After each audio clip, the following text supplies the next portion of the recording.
The chapel bells tolled as Lady Clara Marin became Lady Clara Veilheart, Duchess of Thornfield. Each resonant peal seemed to echo the hollowness within her breast, where once a beating heart had resided. Now only duty remained, a pale substitute for the passion she had long surrendered hopes of experiencing. The ceremony proceeded with mechanical precision, like clockwork gears turning without purpose, save the marking of time's inexorable passage. Her father, the Conde de Marin, observed from the front pew with calculating eyes that gleamed with triumph, not paternal affection. His gambling debts would be settled by this union, his daughter's soul, a mere bargaining token in gentlemen's transactions. "With this ring I thee wed," intoned the Duke of Thornfield, his voice resonant yet devoid of warmth. His countenance, so perfectly sculpted it might have been chiseled from marble, betrayed no emotion as he slipped the golden band upon her trembling finger. Lady Clara's response was scarcely audible, a whisper of acquiescence that belied the tempest of resignation churning within.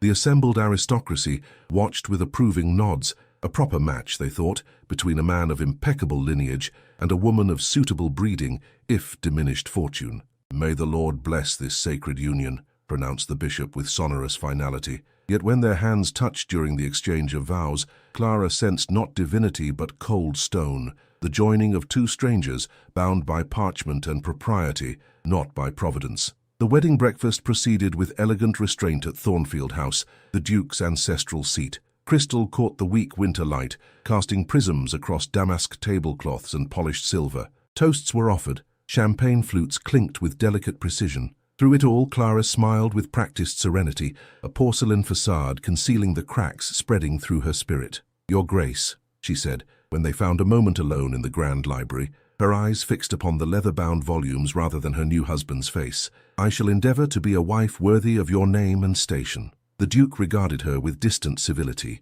"I expect nothing less and nothing more. Ours shall be a union of mutual respect and appropriate distance." Relief and despair mingled in her breast at his pronouncement, the former because she feared his touch, the latter because she mourned the death of hope before it had drawn breath. "Very well," she replied, her voice steady despite the trembling within. "I understand your wishes perfectly." That evening, the Duchess retired to her chambers while maids unpacked her modest trousseau. The room was elegantly appointed yet sterile, like a beautiful mausoleum. When her lady's maid finished brushing her hair, 100 strokes as tradition dictated, Clara dismissed her with gentle finality. Alone, she approached the window, where moonlight spilled across the parquet floor. Beyond the glass lay the vast Thornfield gardens, sculpted hedgerows and stone pathways stretching toward distant woods, a kingdom of order and restraint. She pressed her fingertips to the cold glass and closed her eyes. A prayer formed in her mind, but remained unspoken. She had long ago lost faith in heaven's attention to earthly sorrows. The knock, when it came, startled her from reverie. 3 precise taps, neither demanding nor hesitant. "Enter," she said, drawing herself upright, composing her features into the mask of serene submission expected of a duchess on her wedding night.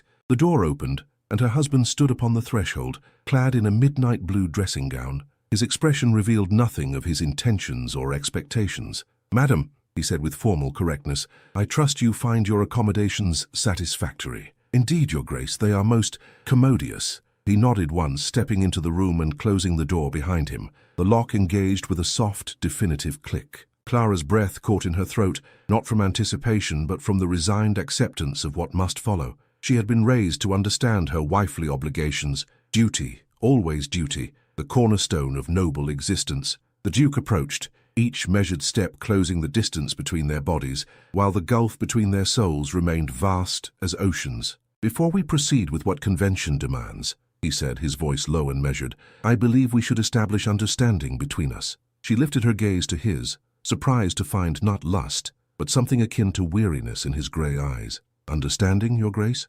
"Indeed." He moved to the window where she had stood moments before. "This marriage was arranged for practical purposes. I required a wife of suitable lineage. Your father required financial salvation. These facts need not be obscured between us." Clara nodded, unable to speak past the constriction in her throat. "What passes between us this night and hereafter shall be conducted with dignity and respect," he continued. "I do not expect passion where none exists, nor shall I demand displays of affection for public consumption beyond what propriety requires." The Duke turned, moonlight silvering his severe profile. "Have I made myself clear, madam?" "Perfectly clear, Your Grace." "Very well." He approached her once more, his expression inscrutable. "Shall we proceed with what custom dictates?" Clara lowered her eyes and nodded, her hands clasped before her to disguise their trembling. The candle on her nightstand guttered in a sudden draught, its flame wavering between light and darkness, just as her soul teetered between resignation and despair. Morning arrived with austere brilliance, winter sunlight streaming through frost-etched window panes. Clara awakened alone, the empty space beside her bearing only the faintest impression to suggest her husband had been present at all. The night had passed as he had promised, with dignity and distance, their bodies performing what duty demanded, while their spirits remained locked in separate chambers. She rose and rang for her lady's maid, assuming the mantle of Duchess with each precise motion. Breakfast would be served at 8. Household accounts would require review at 10. Calls from neighboring estates might be expected by afternoon. Thus would her days proceed henceforth, measured in obligations rather than joys. When she descended the grand staircase, the Duke awaited her in the morning room, a newspaper held before him like a shield. He acknowledged her entrance with a slight inclination of his head. "Good morning, Your Grace," she offered, taking the chair opposite him at the breakfast table. "Indeed, I trust you slept well." His inquiry was posed with perfect politeness, devoid of genuine curiosity. "Quite well, thank you."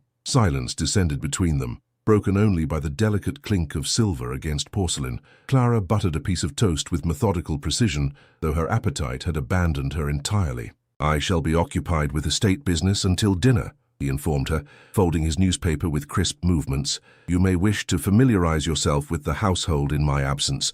Mrs. Winters, the housekeeper, will assist you in understanding your duties as mistress of Thornfield. Of course I shall attend to it immediately." The Duke nodded, satisfied with her compliance. "Very good." He rose from the table, towering above her like a sentinel. "Until dinner, then." Left alone, Clara released a breath she hadn't realized she was holding. The weight of silence pressed upon her with greater force than any sound. She finished her tea, composed herself, and set about the business of becoming Duchess of Thornfield in more than name. The morning passed in a blur of introductions and inspections. Mrs. Winters, a stern-faced woman with eyes that missed nothing, guided her through the labyrinthine corridors of what was now her home, introducing her to an army of servants whose names blurred together in Clara's overwhelmed mind. "The East Wing hasn't been opened since the old Duchess passed," Mrs. Winters informed her as they traversed a particularly long gallery lined with ancestral portraits. "His Grace prefers not to disturb his mother's rooms." Clara nodded, noting how the housekeeper spoke of the previous Duchess with reverential tones. "I shall respect His Grace's wishes, naturally. The music room is through here," Mrs. Winters continued, opening a door that revealed a chamber bathed in dusty golden light. Clara stepped inside, her breath catching at the sight of a magnificent grand piano positioned beneath a tall window. Unbidden, her fingers twitched with memory and longing. "Do you play, Your Grace?" the housekeeper inquired, noting her reaction. "I did once," Clara replied softly, "many years ago. The old Duchess was quite accomplished. His Grace has kept the instrument tuned, though I cannot recall the last time anyone touched it." Clara approached the piano, drawn by some invisible thread of connection. She raised the fallboard with gentle hands, revealing ivory keys that gleamed with silent invitation. Without conscious thought, her fingers settled upon them, drawing forth a single perfect chord that resonated through the empty room. "I shall leave you to acquaint yourself further," Mrs. Winters said, withdrawing with a respectful curtsy. Alone in the music room, Clara allowed her fingers to whisper across the keys, coaxing forth fragments of melody she had composed in secret during her girlhood. The notes hung in the air like prayers, unspoken, yet deeply felt. She did not hear the door open, did not sense another presence until a floorboard creaked behind her. Her hands stilled instantly as she turned to find her husband standing in the doorway, his expression unreadable. "Your Grace," she said, rising quickly from the bench. "Forgive me, I did not expect—" "You play with considerable skill," he observed, stepping into the room. "I was not aware of your accomplishment." Clara lowered her gaze. "It has been some time since I practiced with any regularity. What was that piece? I do not recognize it." A flush warmed her cheeks. "It is nothing of consequence, merely something I composed as a girl." Something flickered in his eyes. Surprise, perhaps, or curiosity. "You compose as well as perform?" "I would not dignify my efforts with such a term," she demurred. "They are merely scribblings, emotional indulgences." The Duke approached the piano, examining the polished surface as though it might reveal secrets. "My mother played daily. This room was her sanctuary." His voice held an unfamiliar note, softer, less certain. Mrs. Winters mentioned as much. I shall not intrude upon your memories if you prefer the instrument remain untouched. He considered her words, his fingers trailing across the piano's edge. No, he said finally. It was made to be played, not preserved as a relic. You may use it whenever you wish. Clara inclined her head, surprised by this unexpected concession. Thank you, Your Grace. An awkward silence stretched between them before he spoke again. I must return to my affairs. Dinner is served at 7. With that, he departed, leaving Clara alone once more with the piano and the lingering resonance of notes that had momentarily bridged the chasm between them. Later that afternoon, while exploring the library, Clara discovered a leather portfolio, tucked between volumes of poetry. Inside lay sheets of music, notated in a delicate feminine hand. At the top of the first page, a title was inscribed, Hymn for the Forgotten. The Duchess traced the faded ink with trembling fingers, feeling as though she had uncovered something deeply personal, a voice silenced by time, yet preserved in musical notation. She was so absorbed that she failed to notice the approaching footsteps until a shadow fell across the pages. I see you have found my mother's compositions, said the Duke, his voice startling her from reverie. Clara hastily closed the portfolio. Forgive me. I did not mean to pry into private matters. There is nothing to forgive. He extended his hand, and she passed him the leather case. He opened it with careful reverence, his eyes scanning the notations. She worked on this piece during her final illness. It remained unfinished at her passing. Something in his tone, a subtle catch, barely perceptible, hinted at depths of feeling carefully concealed beneath his stoic exterior. It is titled, Hymn for the Forgotten, Clara observed softly. Indeed. The Duke closed the portfolio, his expression once again impenetrable. My mother believed music spoke truths that words could not express. Before Clara could respond, the library door opened to admit the butler. Pardon the interruption, Your Grace, but a messenger has arrived from London with urgent correspondence. The Duke nodded. Very well, I shall attend to it immediately. As he moved to depart, he hesitated, then placed the portfolio in Clara's hands. Perhaps you might consider completing it someday. It seems a pity to leave a voice half expressed. With that cryptic statement, he followed the butler from the room, leaving Clara clutching the unfinished hymn against her breast like a fragile bird. She opened it once more, studying the notations with newfound understanding. The title page fluttered slightly, revealing what appeared to be an alternate title crossed out beneath the one she had read, Hymn for the Unheard. A fortnight passed in the measured rhythm of aristocratic life. Clara adapted to her role as Duchess with outward grace, overseeing household matters with quiet efficiency, yet beneath the surface of propriety, currents of unspoken feeling gathered strength. The Duke maintained his promised distance, their interactions limited to brief exchanges at mealtimes and occasional encounters in the library or corridors. Each night, he would appear at her chamber door with clockwork predictability. Their marital duties were performed with detached courtesy, bodies joined while souls remained resolutely separate. Each morning, she would awaken alone, as though his presence had been merely a dream, or perhaps a visitation, ghost-like in its transience. On this particular morning, however, the established pattern altered. Clara descended for breakfast to find not her husband, but his mother's portrait awaiting her in the morning room. It had been moved from the gallery overnight,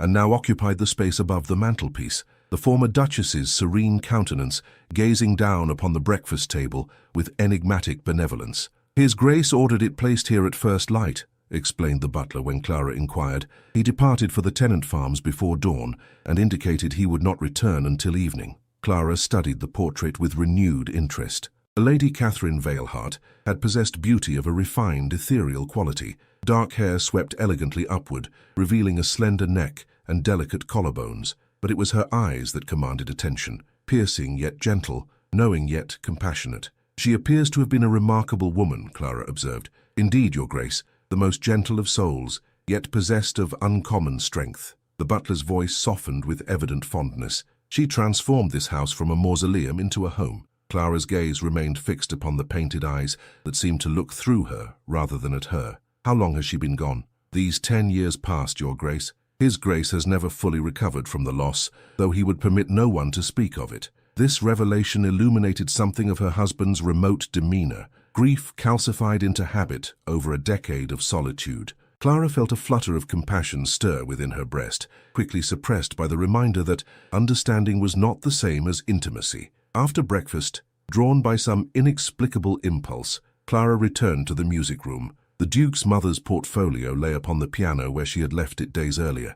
She opened it with reverent care and began to play the unfinished hymn, allowing the notes to guide her fingers across the keys. The melody was haunting, minor chords resolving unexpectedly into moments of transcendent beauty before descending once more into melancholy depths. It ended abruptly mid-phrase, as though the composer had been interrupted mid-thought, or perhaps as though she had reached the limits of what mortal hands could express. Clara sat in silence when the final notated chord faded. Then, hesitantly, her fingers found the keys once more, continuing the interrupted phrase with her own musical intuition. Notes formed beneath her touch, not an imitation of Lady Catherine's style, but a response to it, a conversation across time and silence. She did not consciously compose, merely allowed her soul to speak through her fingers. Tears blurred her vision as the music flowed from some wellspring of emotion she had long denied existed within her. When at last she lifted her hands from the keys, she was startled to discover that twilight had descended,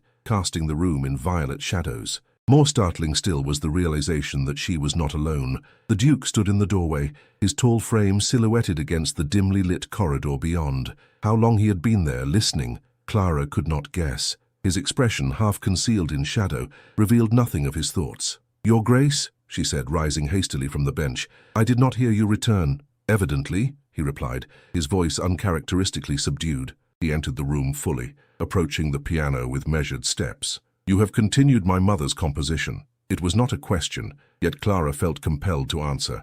"I meant no disrespect. The music, it seemed to ask for completion." He nodded slowly, his gaze falling upon the open portfolio. "And what does it say now? This hymn for the forgotten, or is it for the unheard?" Clara's breath caught at his reference to the crossed-out title. "Perhaps both," she ventured. "To be forgotten and to be unheard are kindred sorrows." Something flickered in his eyes, a recognition quickly veiled. "Play it," he said softly. "Play it in its entirety." It was the first direct request he had made of her that extended beyond duty. Clara hesitated only a moment before seating herself once more at the piano. Her fingers trembled slightly as they settled upon the keys, but when she began to play, all uncertainty vanished. The music filled the darkening room, Lady Catherine's composition flowing seamlessly into Clara's continuation. The melody spoke of longing and loss, of silenced voices and unspoken truths. As the final notes resolved into unexpected harmony, Clara felt rather than saw her husband move closer. "You understand," he said, his voice barely audible above the lingering resonance of the final chord. "Understand what, Your Grace?" The language of the unspoken. He reached past her to close the portfolio with gentle finality. "My mother would have approved of your completion." Clara looked up at him, momentarily emboldened by the intimacy of shared music. "Did you love her very much?" The question was unconscionably direct, yet he did not rebuke her for it. Instead, he answered with simple truth. "She was the only person who ever truly saw me." In those words, Clara glimpsed the vast loneliness that lay beneath his formal exterior, a desolation that mirrored her own. For an instant, their gazes held, and something unspoken passed between them, an acknowledgement of mutual wounds carried in silence. The moment shattered when a servant appeared at the door announcing that dinner awaited. The Duke withdrew immediately, his customary reserve descending like a curtain. Throughout dinner, they maintained their usual polite distance, as though the moment of connection in the music room had never occurred.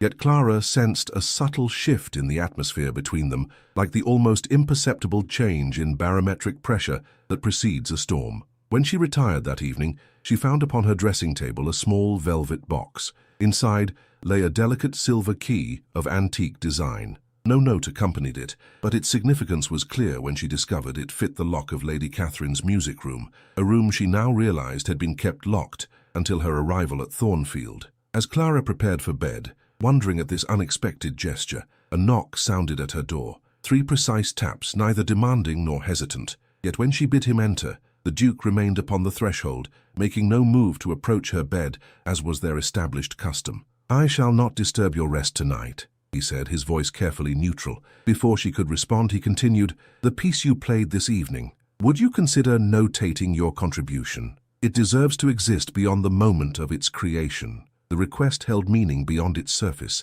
an acknowledgement that her voice deserved to be heard, preserved, remembered. "If it would please you, Your Grace," she replied softly. "It is not a matter of pleasing me," he corrected her, his tone gentle despite the rebuke. "It is a matter of completing what was interrupted, of giving voice to the unheard." With that enigmatic statement, he bowed slightly and withdrew, closing the door with quiet finality. Clara stood motionless in the center of her chamber, the silver key clutched in her palm until its edges impressed themselves upon her flesh. Outside her window, the first snow of winter began to fall, each flake descending in perfect solitary silence, yet together creating a blanket that transformed the world beneath. The following morning, snowfall transformed Thornfield into a kingdom of crystalline silence. Clara stood at her window, watching servants clear pathways through drifts that glittered like scattered diamonds. The estate appeared reborn beneath winter's blanket, harsh edges softened, imperfections concealed beneath pristine white. She dressed with care, selecting a gown of dove grey that complemented her eyes. Since arriving at Thornfield, she had worn only subdued colours, as though subconsciously attempting to fade into the background of her husband's life. Today, however, she added a silver brooch, a small assertion of selfhood amid the obligations of her position. The Duke was absent from breakfast once more, having departed before dawn for business in the neighbouring village. Clara found herself oddly disappointed by his absence, though she quickly dismissed such feelings as foolish sentimentality born of their brief musical connection. After attending to household correspondence, she made her way to the music room, drawn by the silver key that now hung from a slender chain about her neck. The room awaited her like a confidant, sunlight streaming through tall windows to pool upon the polished floor. Clara seated herself at the piano and began the meticulous process of transcribing the continuation she had composed for Lady Catherine's unfinished hymn. Notes flowed from memory through her fingers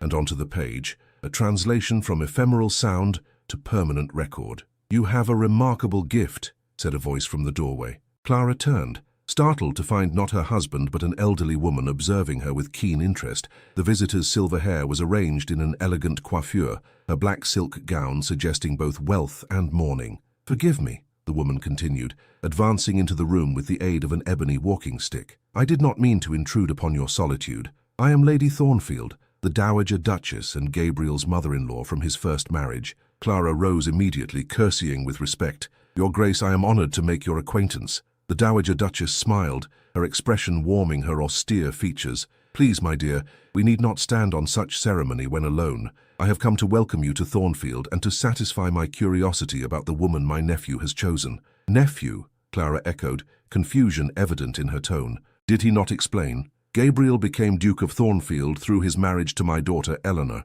When she died without issue, the title remained with him, rather than reverting to a distant male cousin." The dowager's eyes clouded momentarily with old grief. "I have remained at the Dower House these past 7 years, watching him retreat further into isolation with each passing season." This revelation illuminated another facet of her husband's character, the weight of obligation he carried, a title preserved through loss rather than blood right. "Please, sit," Clara offered, gesturing to a nearby settee. "I would be grateful for your company." The dowager accepted, arranging her skirts with practiced elegance. "I understand you have discovered Catherine's music. Gabriel's mother was my dearest friend from girlhood. Her death broke something in her son that Eleanor's love began to mend, until fate took her as well." Clara's fingers unconsciously touched the key at her throat. "I have been working to complete Lady Catherine's final composition." "Have you indeed?" The dowager's gaze sharpened with interest. "And does Gabriel know of this endeavour?" "It was at his suggestion that I undertake it."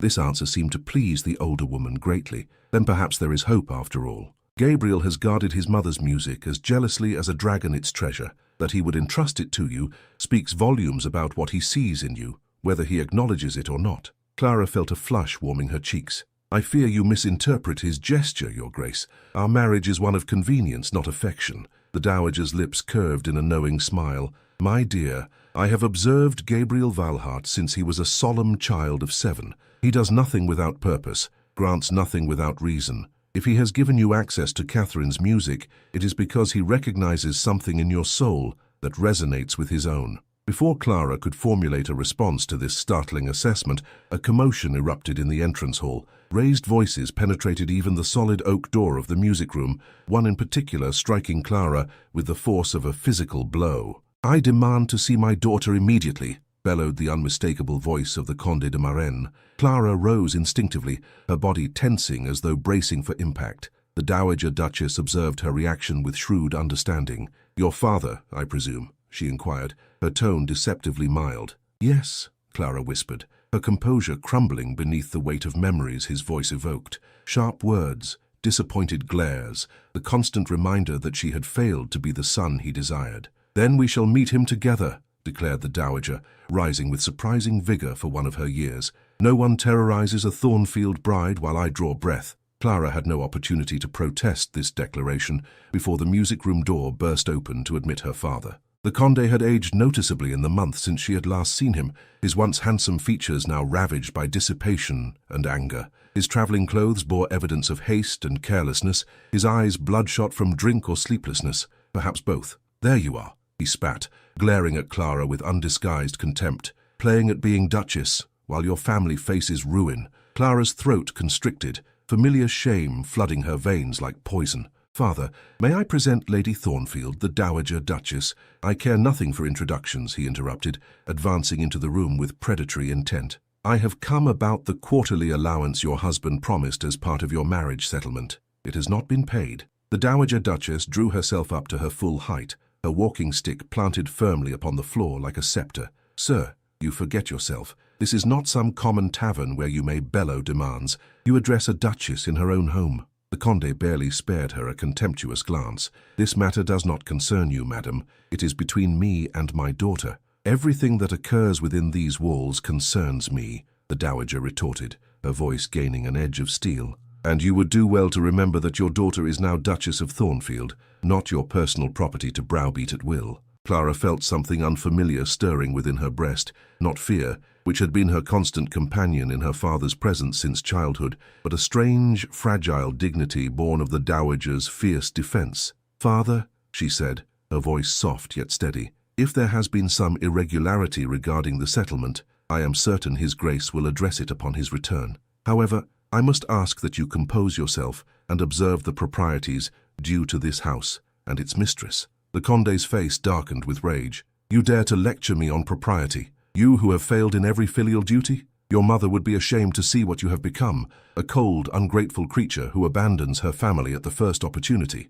Each word struck like a physical blow, yet Clara remained standing, her fingers curled into her palms until nails bit flesh. "That is untrue," she whispered. "I have never abandoned my duty, even when it required sacrificing my own happiness." "Happiness?" he scoffed. "What right have you to happiness when your family suffers? Your brother requires funds to secure his commission. Your sister's dowry must be increased if she is to make a suitable match. Yet you live in luxury while we face ruin." The brother who had tormented her throughout childhood, the sister who had delighted in spreading malicious gossip that damaged Clara's reputation in society. Neither had ever shown her kindness, yet their welfare remained her responsibility, according to her father's twisted logic. Before Clara could respond, the music room door opened once more to reveal the Duke himself, his expression thunderous as he surveyed the scene before him. "What?" he inquired with deadly softness.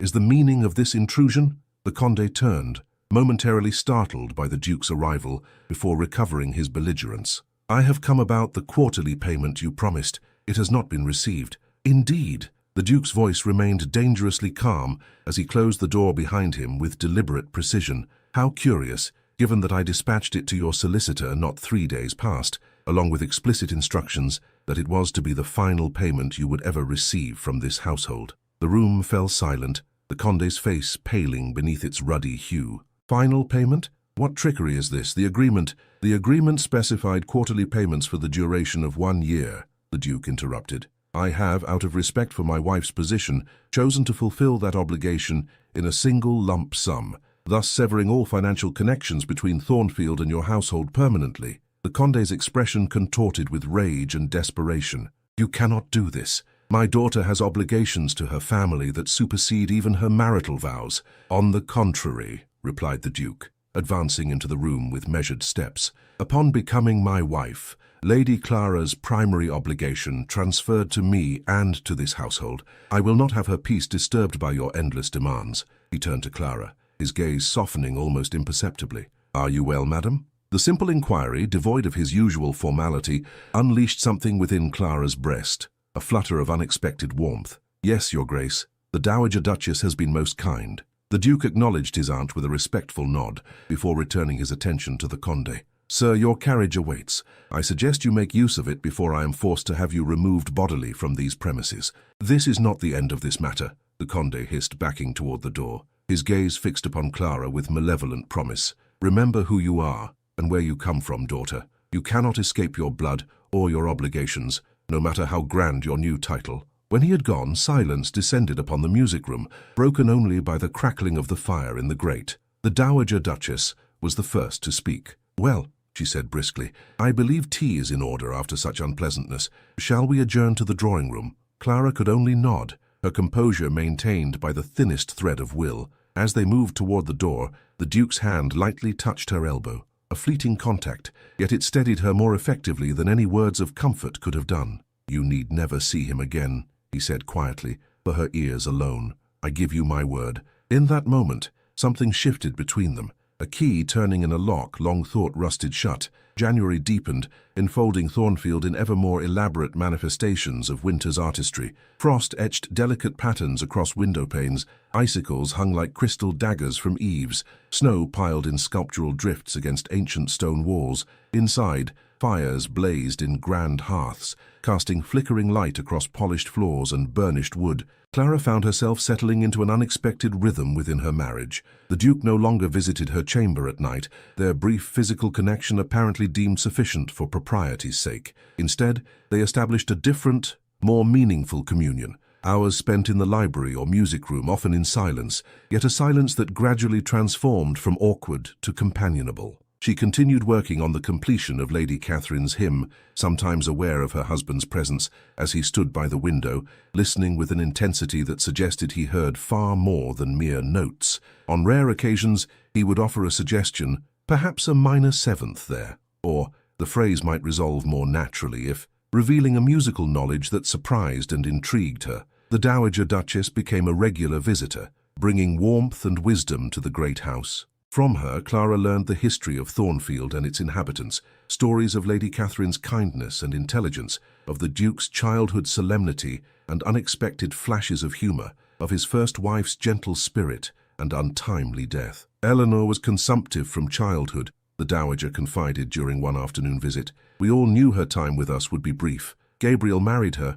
knowing he would become her nurse as much as her husband. He never complained, never faltered in his devotion, even when the illness rendered her unrecognizable at the end." This revelation illuminated another facet of the Duke's character, his capacity for steadfast loyalty, for bearing burdens without complaint. Clara found herself viewing him with growing admiration, seeing strength rather than coldness in his reserve. On this particular evening, Clara sat in the library, attempting to lose herself in a volume of poetry. The Duke had departed that morning for London on urgent business, leaving the great house feeling strangely empty, despite its many servants and vast dimensions. She had grown accustomed to his presence, she realized, the sound of his footsteps in the corridor, the rustle of pages turning as he read in his chair by the fire, the occasional glance that met hers across a room with increasing warmth. A discreet knock interrupted her reverie. "Enter," she called, expecting Mrs. Winters with some household matter requiring attention. Instead, the butler appeared, bearing a silver salver upon which rested a letter sealed with unfamiliar wax.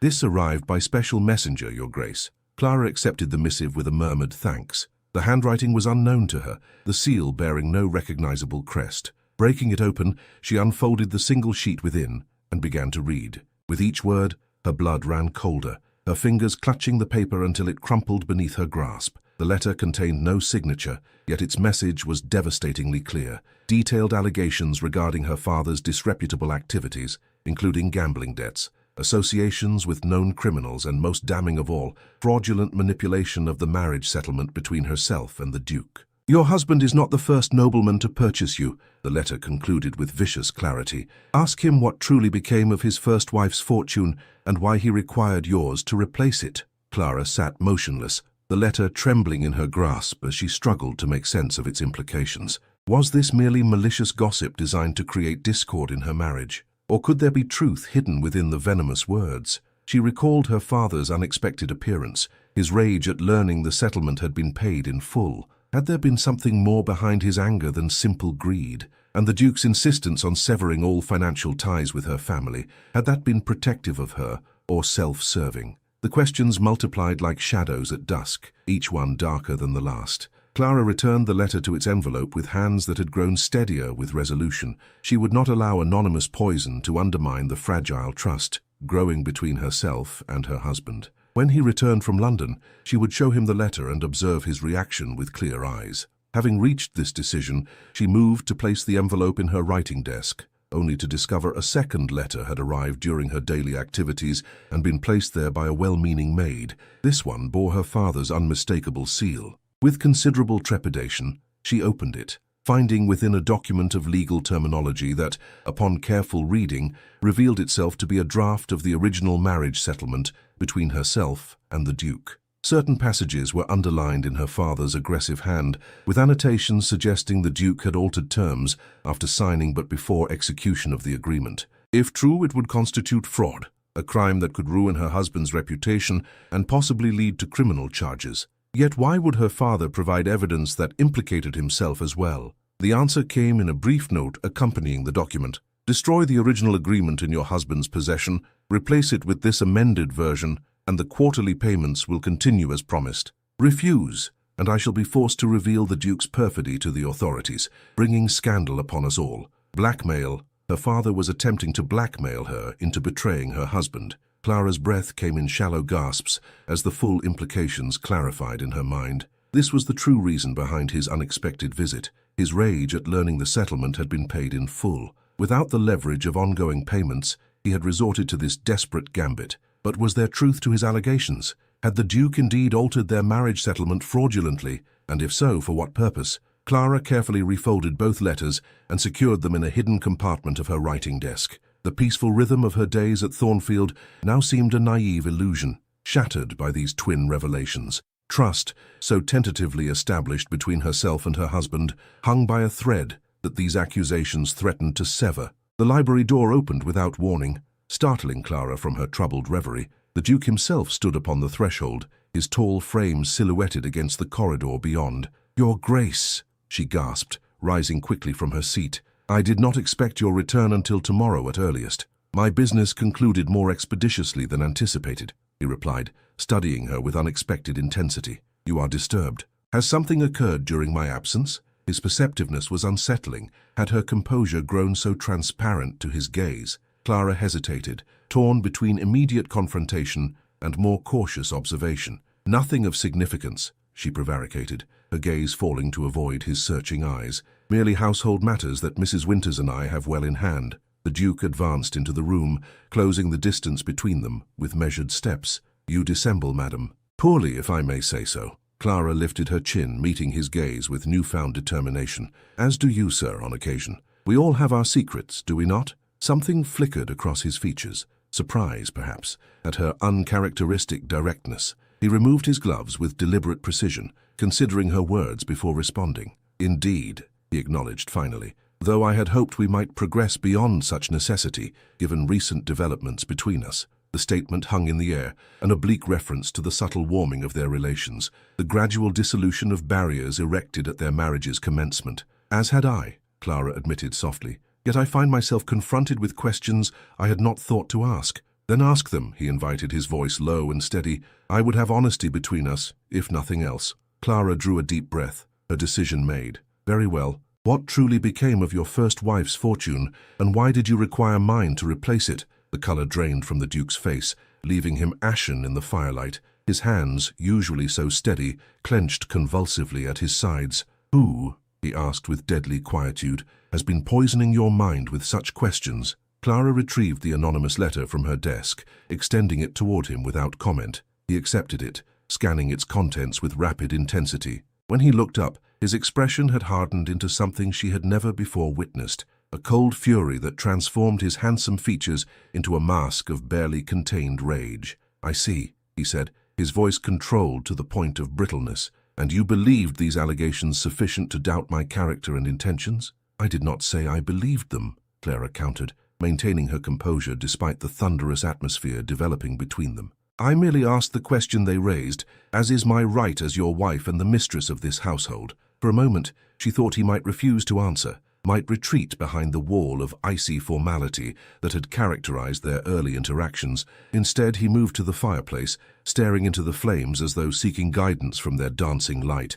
"Eleanor's fortune," he began quietly, "was squandered by her father long before I met her. She came to me with nothing but her gentle spirit and the title that would eventually pass to me upon her death. I married her knowing this, caring nothing for material considerations. He turned to face Clara once more, his expression softened by painful memory. As for requiring your fortune, I needed nothing from you save the alliance itself, which served to silence certain rumors regarding Eleanor's final illness and my care of her. Rumors, Clara echoed, bewildered by this unexpected turn. The Duke's jaw tightened. There were those who suggested I had hastened her end to secure the title. Vicious, baseless allegations, yet sufficient to damage my standing and, more importantly, to tarnish her memory. Understanding dawned in Clara's mind with devastating clarity, and a respectable second marriage would quell such rumors. Precisely. He approached her writing desk, placing the anonymous letter upon its surface with evident distaste. Now I must ask a question in return. What else has your father sent you? Clara's breath caught in her throat. How did you know? The handwriting on this envelope matches that of your father's solicitor. I recognize it from our negotiations regarding your settlement. His gaze held hers, unflinching. Show me, Clara. It was the first time he had used her given name, the intimate address sending an unexpected shiver through her, despite the tension between them. Wordlessly, she retrieved her father's letter and the accompanying document, placing them in her husband's hands. He examined them with methodical thoroughness, his expression growing darker with each moment. When he looked up, his eyes held such controlled fury that Clara instinctively stepped backward. Your father, he said with deadly precision, is attempting to manipulate you into committing a crime on his behalf. This document is a forgery, created to suggest I altered our original agreement. Had you substituted it as he demanded, both you and I would have been vulnerable to his perpetual extortion. Relief flooded Clara's veins, followed immediately by shame at having harbored even momentary doubts regarding her husband's integrity. I would never have complied with his demands, she assured him softly. I merely sought to understand the truth before approaching you. The Duke's expression softened marginally. And now that you have it? Now I know with certainty what I have long suspected, that my father's concern extends only to his own interests, never to mine. She moved to the fireplace, adding quietly, and I know that I have wronged you by entertaining doubts regarding your character, however briefly. He followed her to the hearth, close enough that she could sense his presence without turning. You have not wronged me, Clara. Caution is wisdom when one has been raised amidst deception. She turned to face him then, finding his expression more open than she had ever seen it, vulnerable almost in its unguarded humanity. What shall we do about these letters? She asked. We shall preserve them as evidence, should your father attempt further mischief. The Duke's voice hardened momentarily before softening once more. And then, with your permission, I should like to return to the progress we were making before these unpleasantries intruded upon our peace. Clara felt warmth spreading through her chest at his words, not the heat of passion, but the gentler glow of deepening connection. I should like that as well, she admitted. He extended his hand toward her, a simple gesture, yet laden with significance. After a moment's hesitation, Clara placed her own within it, feeling the warmth of his flesh against her fingers like a promise. I have brought something for you from London, he said, leading her from the library toward the music room. A small token that I hope might please you. The door opened to reveal a sheet of music placed upon the piano's stand, not handwritten but professionally printed and bound. The title page read simply, Hymn for the Unheard, composed by Lady Catherine Veilhart, completed by Lady Clara Veilhart. Clara's breath caught in her throat as she approached the instrument with wondering steps. You had it published? A private printing only, he clarified, watching her reaction with evident anxiety. I thought perhaps, that is, I believed my mother would have wished her voice, and yours, to be heard beyond these walls. Tears blurred Clara's vision as she touched the printed page with trembling fingers. For the first time since her arrival at Thornfield, she felt not merely accepted but valued, her contribution acknowledged, her voice amplified rather than silenced. Thank you, she whispered, the simple words inadequate to express the emotion welling within her breast. The Duke moved to stand beside her, his hand coming to rest lightly upon her shoulder. Will you play it? I should like to hear the finished piece in its entirety. Clara seated herself at the piano, her fingers finding the keys with familiar ease. As the first notes of Lady Catherine's composition filled the room, she glanced up to find her husband watching her with an expression that made her heart quicken its pace. For in his eyes she glimpsed not the calculating assessment of a man who had acquired a bride of convenience, but the dawning wonder of one who had discovered an unexpected treasure within his own household. The music swelled beneath her hands, carrying them both toward some unspoken destination neither had anticipated when they had exchanged their cold, formal vows merely weeks before. February arrived with unexpected clemency, bringing mild breezes that melted snowdrifts and coaxed tentative birdsong from the skeletal trees surrounding Thornfield. Within the great house, a similar thaw progressed, gradual yet undeniable, as barriers of formality and mistrust dissolved between its master and mistress. Clara found herself anticipating her husband's company with growing eagerness, their evenings now spent in shared pursuits rather than polite separation. Sometimes they read aloud to one another from volumes of poetry or philosophy. Other evenings, she would play the piano while he listened with evident appreciation. Occasionally, they simply sat in companionable silence, each absorbed in private thoughts, yet somehow together in their solitude. They had not spoken further of her father's attempted blackmail, nor of the anonymous letter that had precipitated their most honest conversation. These matters had been sealed away with the documents themselves in the Duke's private safe, acknowledged but not permitted to cast shadows over their evolving relationship. On this particular afternoon, Clara sat in the conservatory, a space she had discovered and reclaimed from neglect during her exploration of Thornfield's lesser-used chambers. The glass-walled room caught the pale winter sunlight, nurturing the few hardy plants that had survived years of minimal attention. With Mrs. Winter's permission, Clara had ordered the space thoroughly cleaned and had begun the process of restoring it to its former glory, already envisioning the profusion of blooms that might grace its shelves come spring. "You have worked wonders here," observed the Dowager Duchess, who had arrived for her customary afternoon visit and accompanied Clara on her rounds of the estate. Catherine adored this room. She would spend hours tending her exotic specimens, orchids from India, ferns from the Americas. After her passing, Gabriel could not bear to enter it. Clara's hands stilled in the act of pruning a leggy geranium. "Perhaps I should not have presumed." "Nonsense," interrupted the Dowager briskly. "The living must reclaim spaces from grief, or homes become mausoleums. Gabriel understands this, even if he cannot yet articulate it." They worked together in comfortable silence for some minutes, the Dowager seated on a wrought-iron bench, while Clara continued her gentle renovation of the neglected plants. "He watches you, you know," the older woman remarked casually, adjusting her shawl against the slight chill. "When you are occupied elsewhere, playing the piano, reading in the library, overseeing the household, I have not seen such attention in his gaze since Eleanor." Clara felt warmth rising to her cheeks, her hands suddenly unsteady as she clipped a withered stem. "You mistake his interest, Your Grace. The Duke merely observes my management of his household, ensuring I perform my duties adequately." "My dear," the Dowager replied with gentle amusement, "I have observed men watching women for nearly 7 decades. I know the difference between assessment and admiration. Gabriel looks at you as one who has discovered an unexpected oasis after years of traversing desert wastes." Before Clara could formulate a response to this startling declaration, the conservatory door opened to admit the subject of their discussion. The Duke paused upon the threshold, his gaze taking in the transformed space with evident surprise. "Aunt Margaret," he acknowledged the Dowager with a respectful nod, before turning his attention to Clara. "I was informed I might find you here." "Your wife has performed miracles," declared the Dowager, rising from her seat with the aid of her walking stick. "Catherine's sanctuary lives once more." The Duke's expression flickered with complex emotion as he surveyed the rejuvenated space. "Indeed," he murmured, "I had not expected to see life return to what grief had claimed," the Dowager suggested softly. "That is the natural order of things, nephew. Death yields eventually to renewal, always." A charged silence followed this philosophical observation, broken when the Dowager announced her intention to take tea in the drawing-room. "You will both join me shortly, I trust," she added, her tone making it less request than command. When she had departed, closing the conservatory door behind her with deliberate finality,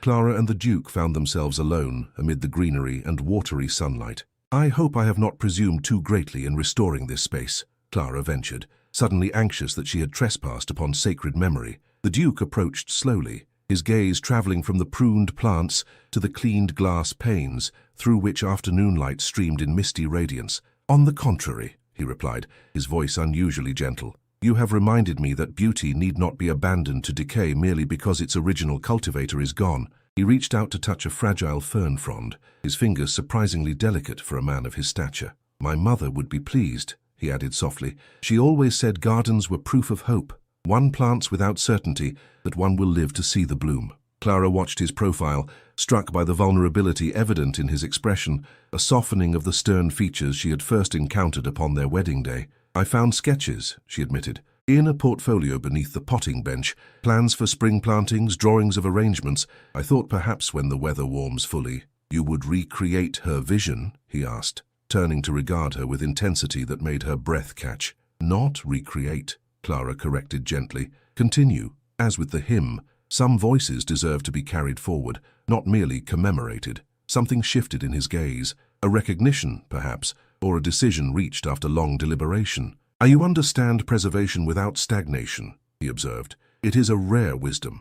Clara felt warmth blooming within her breast at this unexpected praise. I merely do what feels right. The past should inform our present without imprisoning it. Indeed. He gestured toward the door. Shall we join my formidable aunt before she dispatches servants to retrieve us bodily? As they walked together through the corridors of Thornfield, Clara became acutely aware of his presence beside her, not looming or intimidating as it once had seemed, but protective, companionable. Their arms brushed occasionally, each fleeting contact sending ripples of awareness through her being. That evening, after dinner concluded and the dowager had departed for the dower house, the Duke invited Clara to join him in the library rather than retiring immediately, as was their custom. I have received correspondence from London that concerns us both, he explained, leading her to the comfortable chairs arranged before the fireplace. Clara felt a flutter of apprehension, remembering the last time unexpected correspondence had disrupted their peace. Nothing unpleasant, I hope. Quite the contrary. He retrieved a letter from his desk drawer, returning to seat himself opposite her.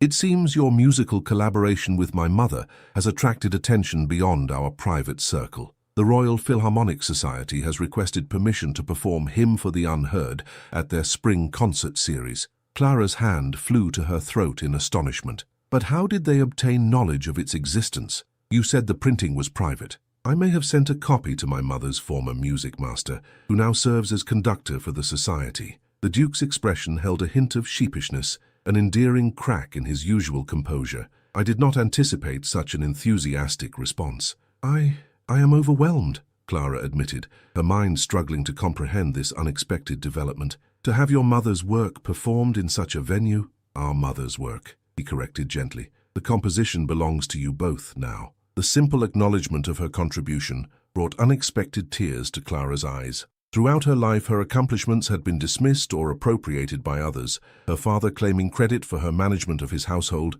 her siblings exploiting her efforts without acknowledgement. Never had she received such straightforward recognition of her abilities. Thank you, she whispered, the words inadequate yet heartfelt. The Duke leaned forward, his gaze intent upon her face. There is more, he continued. The Society has requested our presence at the performance. It would mean a journey to London, a stay of perhaps 2 weeks. I told them I would consult with you before responding. You wish me to accompany you to London? Clara clarified, startled by this unexpected proposal. I wish nothing that does not align with your own desires, he replied carefully. But yes, I would be honored to present you to society as my Duchess, not merely as an adjunct to my position, but as an accomplished woman in your own right. The offer represented far more than a simple journey. It was a public declaration of his respect, perhaps even his growing affection. Clara felt her heart quickening at the implications. I should like that very much, she admitted softly. His expression warmed with evident pleasure at her acceptance. Then I shall make the arrangements.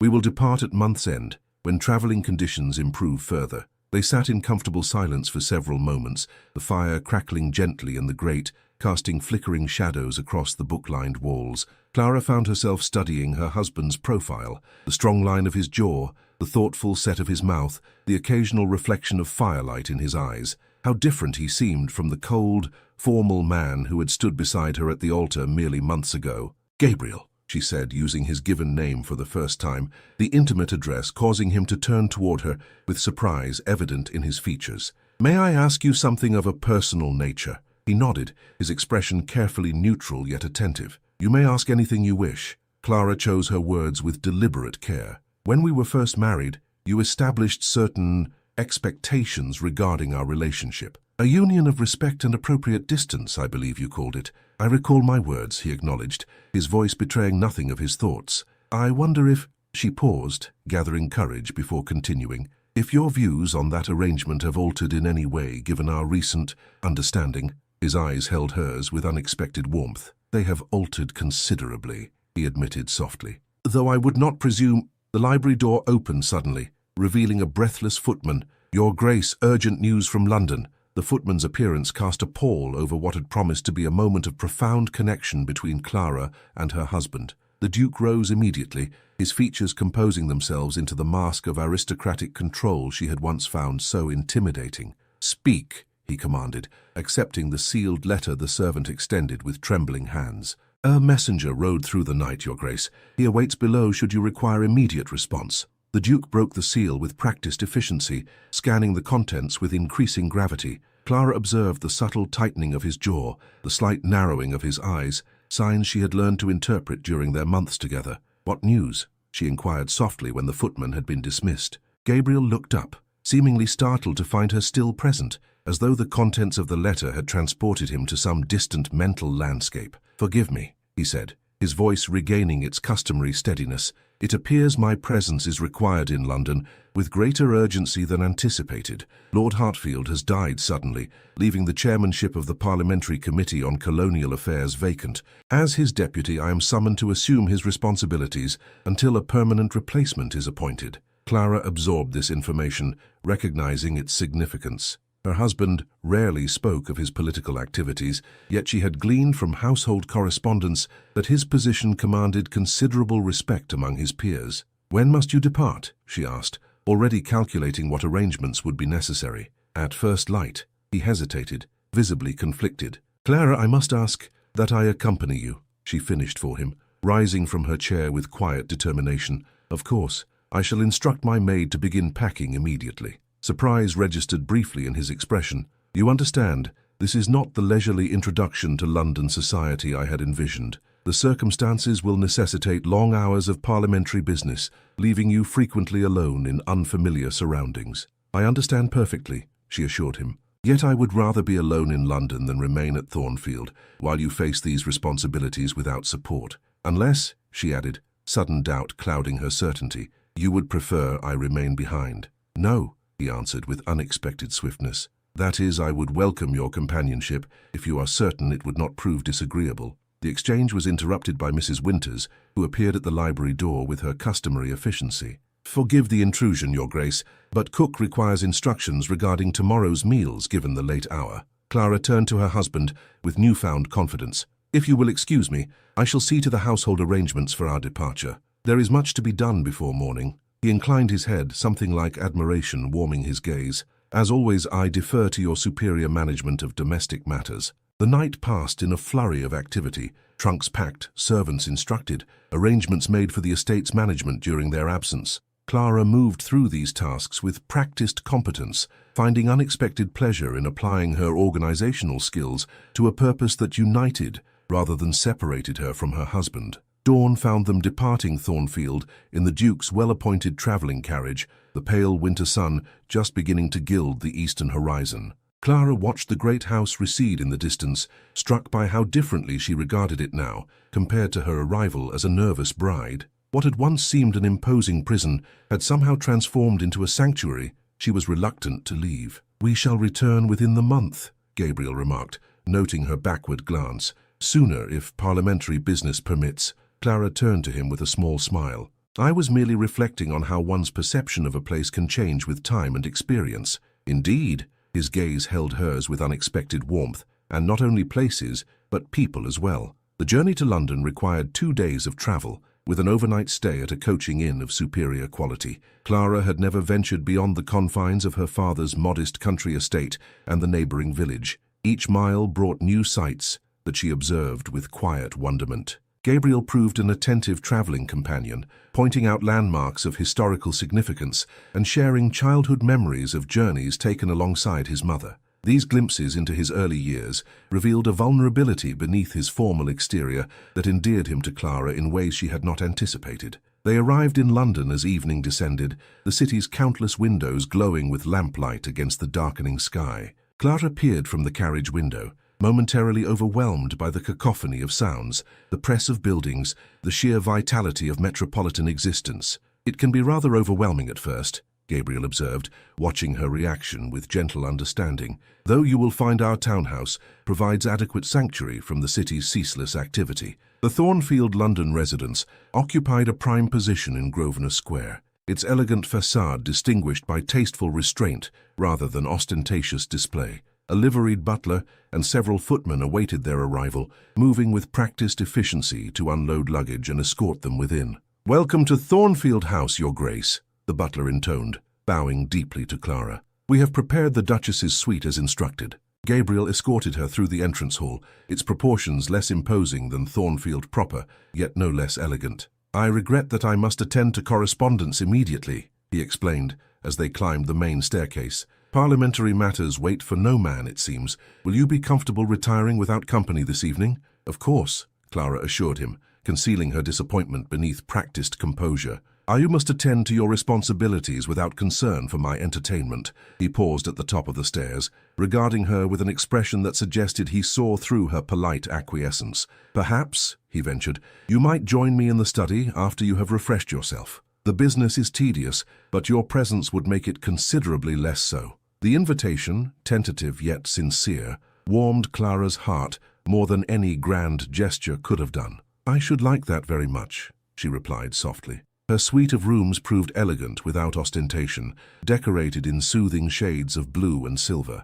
A pianoforte occupied one corner, a thoughtful inclusion that suggested Gabriel had anticipated her preferences. Clara allowed her maid to assist with changing into a simple evening gown before dismissing her for the night. When she descended to the study, she found Gabriel seated at a massive desk, papers spread before him in organized disarray. He looked up at her entrance, his features softening from concentration into welcome. "Forgive the chaos," he said, gesturing to the documents. Lord Hartfield's affairs were not maintained with particular system.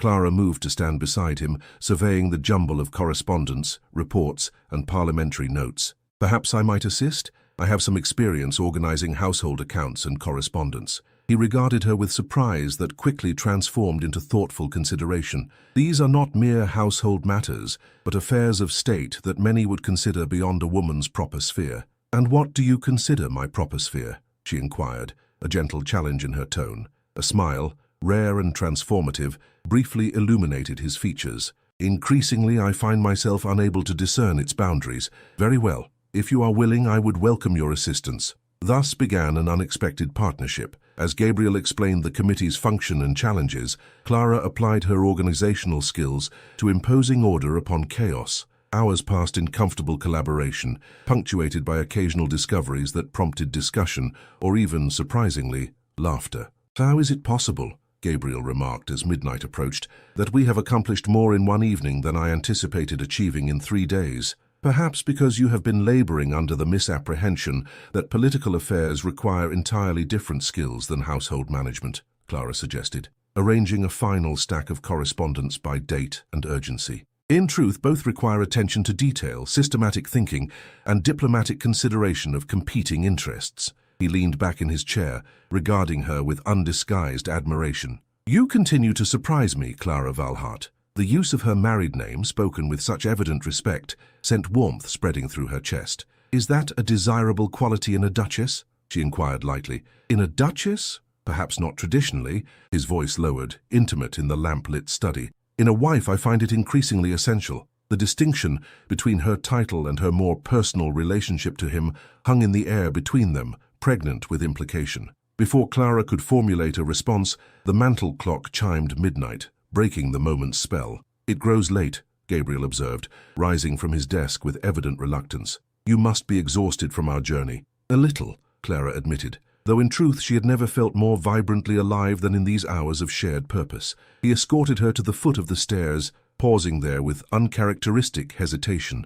"Thank you," he said finally, "for your assistance tonight, and for accompanying me to London on such short notice." "I am your wife," she replied simply. "Where else would I be but at your side?" The words emerged without calculation, a truth she had not fully recognized until its utterance. Gabriel's expression softened, his gaze holding hers with newfound intensity. "Good night, Clara," he said softly, lifting her hand to his lips in a gesture more tender than formal. "Good night, Gabriel." As Clara ascended the stairs to her suite, she realized with startling clarity that something fundamental had shifted between them. The marriage of convenience, the union of respect and appropriate distance, had begun to transform into something neither had anticipated, a true partnership of minds, and perhaps of hearts as well. Outside her window, London's vast expanse glittered with countless lights, a constellation of human endeavor spread beneath the night sky. Clara stood watching for long moments, feeling as though she stood upon the threshold of some new understanding of herself, of her husband, of the possibilities that lay before them. The soft knock at her chamber door startled her from reverie. "Enter," she called, expecting her lady's maid returning to assist with preparations for bed. Instead, Gabriel himself appeared, still fully dressed, his expression a complex mixture of determination and uncertainty. "Forgive the intrusion," he began, remaining upon the threshold. "But there is a matter I failed to address earlier, and I find I cannot rest until it is resolved." Clara moved toward him, concern evident in her features. "What troubles you at this late hour?" "Not trouble," he corrected quickly. "Rather an unfinished conversation." He drew a deep breath, as though gathering courage for some momentous declaration. "Earlier this evening in the library at Thornfield, you asked if my views regarding our arrangement had altered." Clara felt her heart quicken its pace, remembering the moment of connection that had been interrupted. "I did. I gave you no proper answer then. I should like to remedy that omission now if you are willing to hear me." She nodded, unable to trust her voice as hope and apprehension mingled in her breast. "When we wed," Gabriel continued, his voice low and measured, "I believed myself incapable of genuine connection. Eleanor's death had convinced me that emotional entanglement brought only pain. I sought in you a suitable partner who would maintain appropriate distance. A colleague in the business of maintaining Thornfield and its legacy, nothing more." He stepped fully into the room, closing the door behind him with quiet deliberation. "I was wrong, Clara. Profoundly, incomprehensibly wrong. In seeking to protect myself from further loss, I nearly overlooked the possibility of finding something I had never truly experienced before." "And what is that?" she whispered, scarcely daring to breathe. "Partnership," he answered simply. "Not merely in domestic matters or social obligations, but in understanding, in purpose, in vision for what life might become." He moved closer, close enough that she could discern the subtle scent of sandalwood that always accompanied him, could see the flickering lamplight reflected in his eyes. "I do not presume to speak of love," he continued carefully. "Such declarations would be premature, perhaps unwelcome, but I would ask if you might consider allowing our arrangement to evolve beyond its original parameters." Clara regarded him steadily, finding courage in his vulnerability. "I have long since ceased viewing our marriage as merely an arrangement, Gabriel. The question is whether you are prepared to do the same." "I am," he affirmed without hesitation, "though I cannot promise I will navigate this uncharted territory without missteps. Emotional openness does not come naturally to me after so many years of studied reserve." A smile, genuine and unguarded, curved Clara's lips. "Then we shall learn together, each making allowances for the other's uncertainties." Gabriel reached for her hand, enfolding it within his own with exquisite gentleness. "I would like that very much." The simple contact, freely offered and accepted, seemed to seal some unspoken covenant between them. Clara felt the last vestiges of guardedness dissolving, replaced by tentative yet unmistakable hope for what their future might hold. "It grows late," Gabriel observed reluctantly. "I should let you rest." "Yes," Clara agreed, though every fiber of her being wished to prolong this moment of newfound understanding. "Tomorrow brings many responsibilities." He raised her hand to his lips once more, the gesture transformed from formal courtesy to genuine affection. "Until morning, then." As the door closed behind him, Clara pressed her fingers to her lips, preserving the warmth of his touch. Outside her window, the first hint of dawn lightened the eastern sky, a fitting symbol, she thought, for the new day dawning in their marriage as well. London's parliamentary session began with appropriate pomp and circumstance, drawing the empire's political elite into its ritualized proceedings. Clara observed from the ladies' gallery, watching as Gabriel assumed his temporary position with the gravity and assurance she had come to expect of him. Though she had limited understanding of political nuance, she could discern from the respectful attention accorded his remarks that her husband commanded significant influence among his peers. The days that followed established a pattern unlike anything Clara had experienced in her previous existence. Mornings found her overseeing the London household, while Gabriel attended parliamentary sessions. Afternoons often involved social calls, a parade of aristocratic wives and daughters arriving to scrutinize the Duke's new bride, their curiosity thinly veiled beneath layers of etiquette. "You have caused quite the sensation," remarked Lady Harrington, a sharp-eyed matron whose approval apparently carried considerable social weight. "The Duke of Thornfield has been considered London's most determinedly unavailable widower these past 7 years. Many a mama had given up hope of securing him for their daughters." Clara maintained a serene expression, despite the implied question in the older woman's statement. "His Grace honors me with his esteem," she replied simply. "Indeed," Lady Harrington observed with penetrating assessment, "and you appear to have earned it through more substantial qualities than mere beauty or fortune.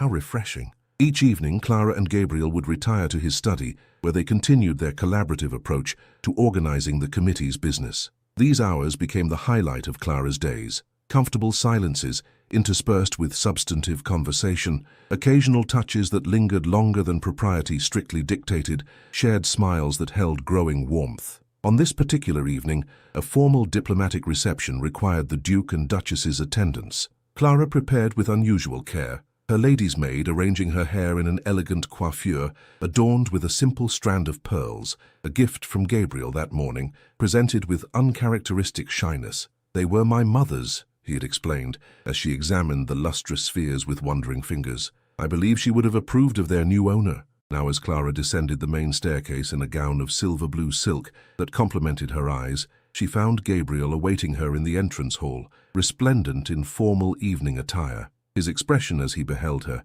sent warmth coursing through her veins. "You are magnificent," he said simply, offering his arm with courtly grace.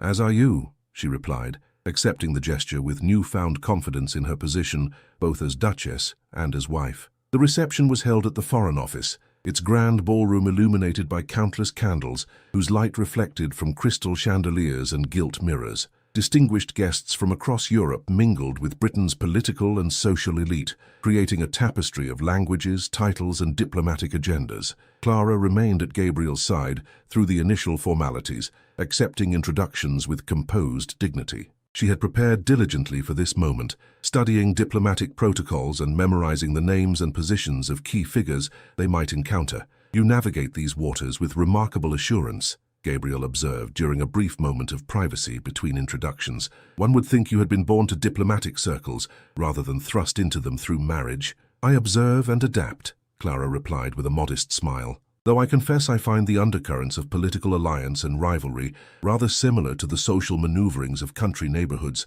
merely conducted on a grander scale." His laugh, a rare, rich sound that still surprised her when she managed to elicit it, drew curious glances from nearby guests unaccustomed to seeing the famously reserved Duke displaying such unguarded pleasure. "Lady Thornfield," interrupted a silky voice behind them, "how delightful to make your acquaintance at last." Clara turned to find herself facing a woman of striking beauty, dark-haired, alabaster-skinned, with eyes of unusual amber hue. Something in Gabriel's sudden tension alerted her that this encounter held significance beyond mere social pleasantry. "Lady Montrose," Gabriel acknowledged with formal correctness. "May I present my wife, the Duchess of Thornfield, Clara." Lady Montrose was acquainted with Eleanor during our time in London. Understanding dawned in Clara's mind. This woman had known Gabriel's first wife, perhaps had been present during that tragic period of his life. "I am pleased to meet any friend of Eleanor's," she said with genuine warmth. "His Grace speaks of her with great affection." "Does he indeed?"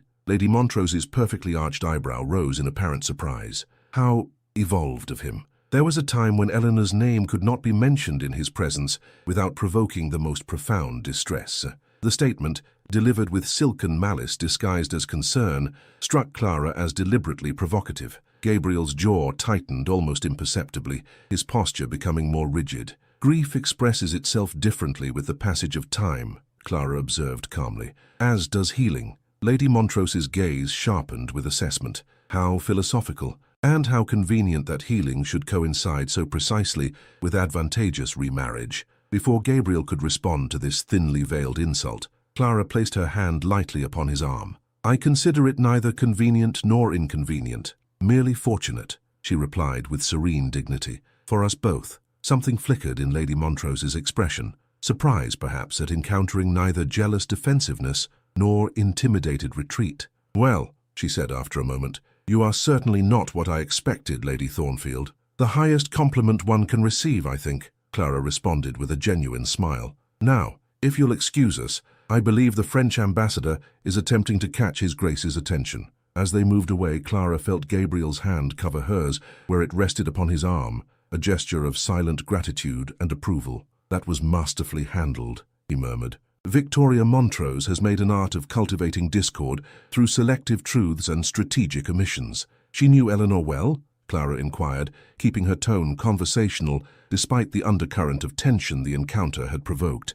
"They were childhood friends," Gabriel confirmed. Though their paths diverged significantly in adulthood, Eleanor maintained the connection out of loyalty rather than genuine affinity. He hesitated before adding quietly, "Victoria was among those who questioned my care of Eleanor during her final illness." Understanding crystallized in Clara's mind. This woman had been among those spreading the vicious rumors that had necessitated Gabriel's second marriage as a means of social rehabilitation. "I see," she said simply, allowing her hand to tighten briefly on his arm. "Then I am particularly glad to have made her acquaintance." Gabriel looked down at her with surprise. "Are you?" "Indeed. It is always valuable to know the source of poison in one's garden. Makes it much easier to apply the appropriate remedy." A smile, genuine and unguarded, transformed his features momentarily. "You continue to astonish me, Clara Valhart." The remainder of the evening passed in a whirl of introductions, diplomatic conversations, and the intricate dance of political socialization.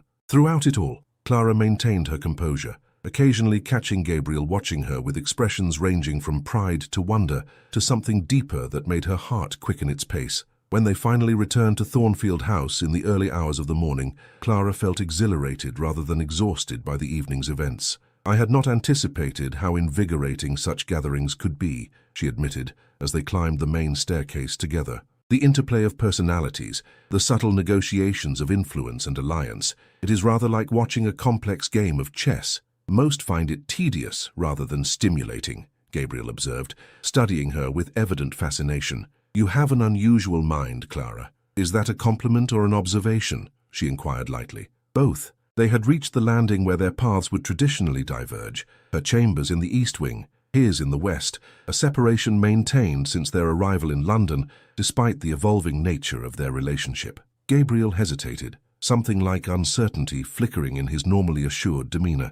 "Would you, that is, might I offer you a nightcap in the library? The hour is late, but I find myself reluctant to conclude our evening just yet." The invitation represented more than a simple prolongation of their time together. It acknowledged the growing intimacy between them, the desire for connection that extended beyond duty or convention. "I should like that very much," Clara replied softly. The library, unlike its grander counterpart at Thornfield proper, offered a more intimate atmosphere. Bookshelves lining 3 walls, comfortable chairs arranged before a small hearth where embers still glowed with subdued warmth. Gabriel added a log, coaxing the fire back to gentle life while Clara settled herself in one of the chairs. "I received correspondence from the Royal Philharmonic Society today," he remarked, pouring 2 small glasses of amber liquid from a crystal decanter. "They have scheduled the performance of Hymn for the Unheard for the 3rd of next month, should parliamentary business permit our attendance." Clara accepted the offered glass with murmured thanks.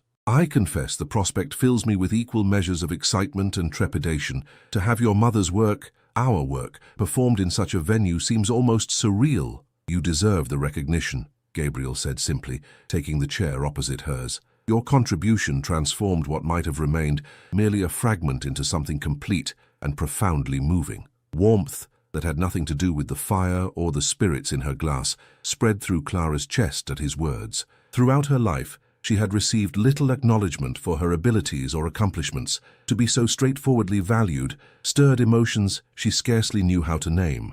"I have been thinking," Gabriel continued after a moment's contemplation, "about our conversation regarding the evolution of our arrangement." Clara's heart quickened its pace. "Yes? It occurs to me that I have been remiss in not making my intentions, my hopes, more explicitly clear." He set aside his glass, leaning forward with uncharacteristic intensity. "When I spoke of partnership, I meant something far more comprehensive than mere cooperation in practical matters. I find myself, that is, I have begun to—" The library door burst open without warning, revealing the butler in a state of unusual discomposure. "Forgive the intrusion, Your Grace, but but there is a situation requiring immediate attention. Gabriel rose immediately, his features composing themselves into their customary mask of control. What has occurred? A gentleman has arrived in considerable distress, insisting upon seeing her grace without delay. He claims to be the Comte de Marin and refuses to depart despite the unseemly hour. Clara felt the blood drain from her face at this announcement. Her father's appearance in London, at their townhouse in the middle of the night, nothing good could come of such a visitation. Gabriel's expression darkened with controlled anger. I believe I made my position regarding the Conde's access to this household perfectly clear. Indeed, Your Grace. However, he appears, the butler hesitated, choosing his words with diplomatic care. He appears to be in some physical distress, possibly injured, and most insistent that the matter concerns her Grace's sister. Clara rose swiftly, her personal apprehension giving way to concern. Whatever her father's faults, if Isabel was in danger, she could not ignore the situation. Where is he now? In the entrance hall, Your Grace. I took the liberty of offering refreshment, which he declined most forcefully. Gabriel turned to Clara, his expression grave. You need not see him. Whatever manipulation he attempts, we can send him away with appropriate assistance if his condition truly requires it. Clara appreciated the protective impulse behind his words, yet something in her had shifted since their last encounter with her father. Where once she had felt only fear and obligation in his presence, she now recognized the emptiness of his power over her. I shall see him, she decided firmly, but not alone. I would have you beside me, if you are willing. Relief and approval mingled in Gabriel's gaze. Always, he affirmed simply. Together they descended to the entrance hall, where the Comte de Marin paced with agitated energy, despite his apparent physical distress. His right arm hung at an unnatural angle, his face bore evidence of recent violence, and his clothing, once fine, now soiled and torn, suggested desperate flight rather than planned journey. Father, Clara acknowledged, maintaining a dignified distance. You appear unwell. The Conde's wild gaze fixed upon her with feverish intensity. Unwell? Is that what you call it when men are set upon by creditors' thugs? When one's own flesh and blood abandons family obligation for selfish comfort? His voice rose with each word, edged with hysteria, and what Clara now recognized as genuine fear. Perhaps you might explain the purpose of your visit more directly, Gabriel suggested, his tone deceptively mild, despite the tension evident in his posture. It is uncommonly late for social calls. Social? The Conde barked a laugh entirely devoid of humor.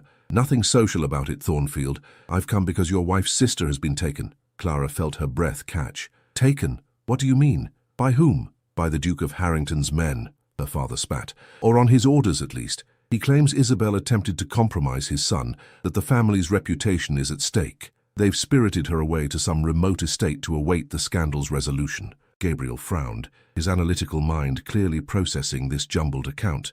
Lord Harrington's son is barely 17, not yet of marriageable age. What possible compromise could have occurred? The girl was desperate, the Conde muttered, avoiding Clara's gaze. After you cut off our funds, sacrifices had to be made, connections cultivated by whatever means necessary. Understanding dawned in Clara's mind with sickening clarity.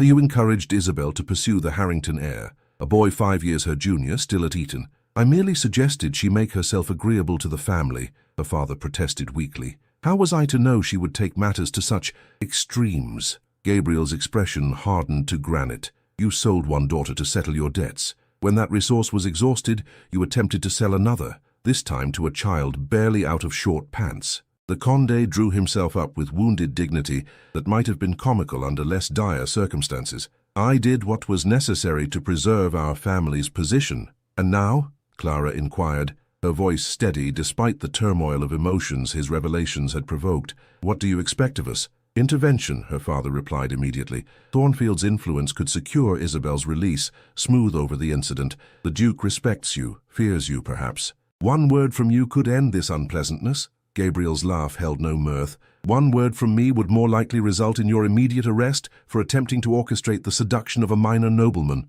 The law takes a rather dim view of such enterprises, particularly when they cross the boundaries between coercion and consent. The Conde blanched, his already pallid features growing ashen. You wouldn't dare. The scandal would touch your own household through Clara. I think you underestimate society's capacity to distinguish between those who commit transgressions and those merely connected to transgressors by blood, Gabriel observed coldly. My wife's reputation is beyond reproach. Yours, however, appears increasingly indefensible. Clara placed a restraining hand upon her husband's arm, not in defense of her father, but in recognition of the larger issue at stake. Isabel may have been misguided, even culpable, but she remains my sister.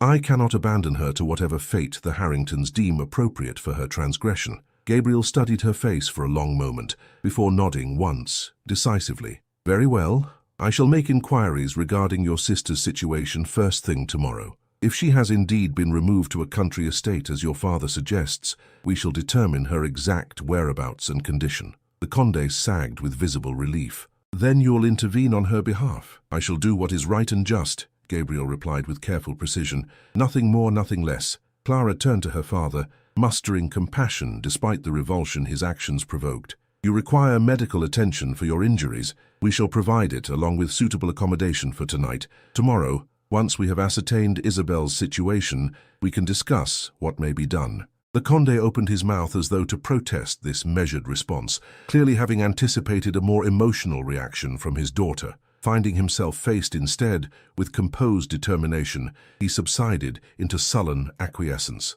Gabriel signaled to the waiting butler. See that the Conde is attended by our physician and provided quarters in the east wing. Post footmen at his door, for his protection naturally. As servants led her father away, Clara found herself trembling, not with fear as in previous encounters, but with a complex mixture of anger, concern, and grim resolution. Gabriel's hand came to rest lightly upon her shoulder, steadying her with its warm presence. You need not involve yourself in this sordid business, he said quietly. I can manage the situation without subjecting you to further distress. Clara covered his hand with her own, drawing strength from the connection. Isabel may have been complicit in our father's schemes, but she is barely 18, scarcely more than a child herself, raised in an environment where a woman's value is measured solely by the advantages she can secure through marriage. I cannot condemn her without at least attempting to understand. Gabriel's expression softened with something like wonder. Your capacity for compassion continually amazes me, Clara. Where others might seek retribution or distance, you offer understanding. Not always, she admitted with rueful honesty. I find it considerably easier to extend compassion to Isabel than to my father, despite his evident distress. As any rational person would, Gabriel observed dryly. There is a significant difference between youthful error and calculated exploitation. Clara sighed, the evening's events having thoroughly banished the warmth and connection they had been building before her father's dramatic arrival. It grows late, she observed reluctantly. We should retire if we are to address this situation effectively tomorrow. Gabriel nodded, though she detected similar reluctance in his expression. Indeed, though I regret the interruption of what promised to be a significant conversation between us. As do I, Clara admitted softly, though perhaps it is just as well. Some declarations are better made when not shadowed by crisis. His fingers tightened briefly upon her shoulder before releasing her. Rest well, Clara. Morning will bring clearer perspective on all matters. As she ascended the stairs toward her chambers, Clara found herself reflecting on the remarkable transformation in her circumstances since her marriage. Months ago, her father's appearance would have reduced her to trembling submission. Tonight, she had faced him with composed strength. The difference, she realized, lay not merely in Gabriel's protective presence, but in her own evolving sense of self-worth, a metamorphosis catalyzed by her husband's growing respect and evident admiration. Outside her window, London's vast expanse glittered beneath a waning moon, countless lives unfolding in parallel to her own. Somewhere within that sprawling metropolis, her sister awaited discovery and, perhaps, redemption. Clara gazed at the distant horizon, where the first hint of dawn would eventually appear. Drawing strength from the knowledge that whatever challenges tomorrow might bring, she would face them not alone, but in partnership with the man who had begun as her formal husband and was evolving day by day into something far more profound. Morning brought sobering clarity to the previous night's revelations. Gabriel departed early to make discreet inquiries regarding Isabel's situation, leaving Clara to contend with her father over breakfast. The Conde, somewhat restored by medical attention and a night's rest, had recovered his habitual arrogance despite remaining essentially at their mercy. I trust Thornfield has already set things in motion, he remarked, helping himself to a generous portion of kedgeree. The sooner this unpleasantness is resolved, the better for all concerned. Clara regarded him steadily across the breakfast table, noting the calculation behind his apparent concern. By resolved, I presume you mean arranged to your advantage regardless of Isabel's well-being or the ethical considerations involved. The Conde's expression hardened. Your newfound moral superiority ill becomes you, daughter. Need I remind you that your own marriage was arranged with similar pragmatism? Similar, perhaps, but not identical, Clara countered calmly. My marriage involved no deception, no attempted compromise of an underage heir, no violation of basic decency. Decency, her father scoffed. A luxury afforded those with secure fortunes. The rest of us must be practical. Clara felt pity stir beneath her contempt, pity for a man so thoroughly corrupted by desperation and self-interest that he could no longer distinguish between pragmatism and predation. There is nothing practical about destroying Isabel's reputation and future prospects for short-term gain. Further argument was forestalled by Gabriel's return, his expression grave as he entered the breakfast room. "Good morning," he acknowledged with formal correctness, before turning to Clara. "Might I have a word with you in private?" Clara rose immediately, following her husband to the adjacent morning room, where morning sunlight streamed through tall windows, belying the seriousness of their discussion. "I have spoken with Lord Harrington directly," Gabriel began without preamble. "The situation is both better and worse than your father represented." Clara steeled herself, clasping her hands tightly to still their trembling. "Please tell me plainly. Isabel is indeed at Harrington's country estate in Kent, but not as a prisoner. She sought sanctuary there of her own accord, fleeing your father's increasingly desperate schemes." Gabriel's expression softened with compassion. "She wrote to Lady Harrington, who was once acquainted with your mother, begging assistance. The Duchess took pity and offered her protection."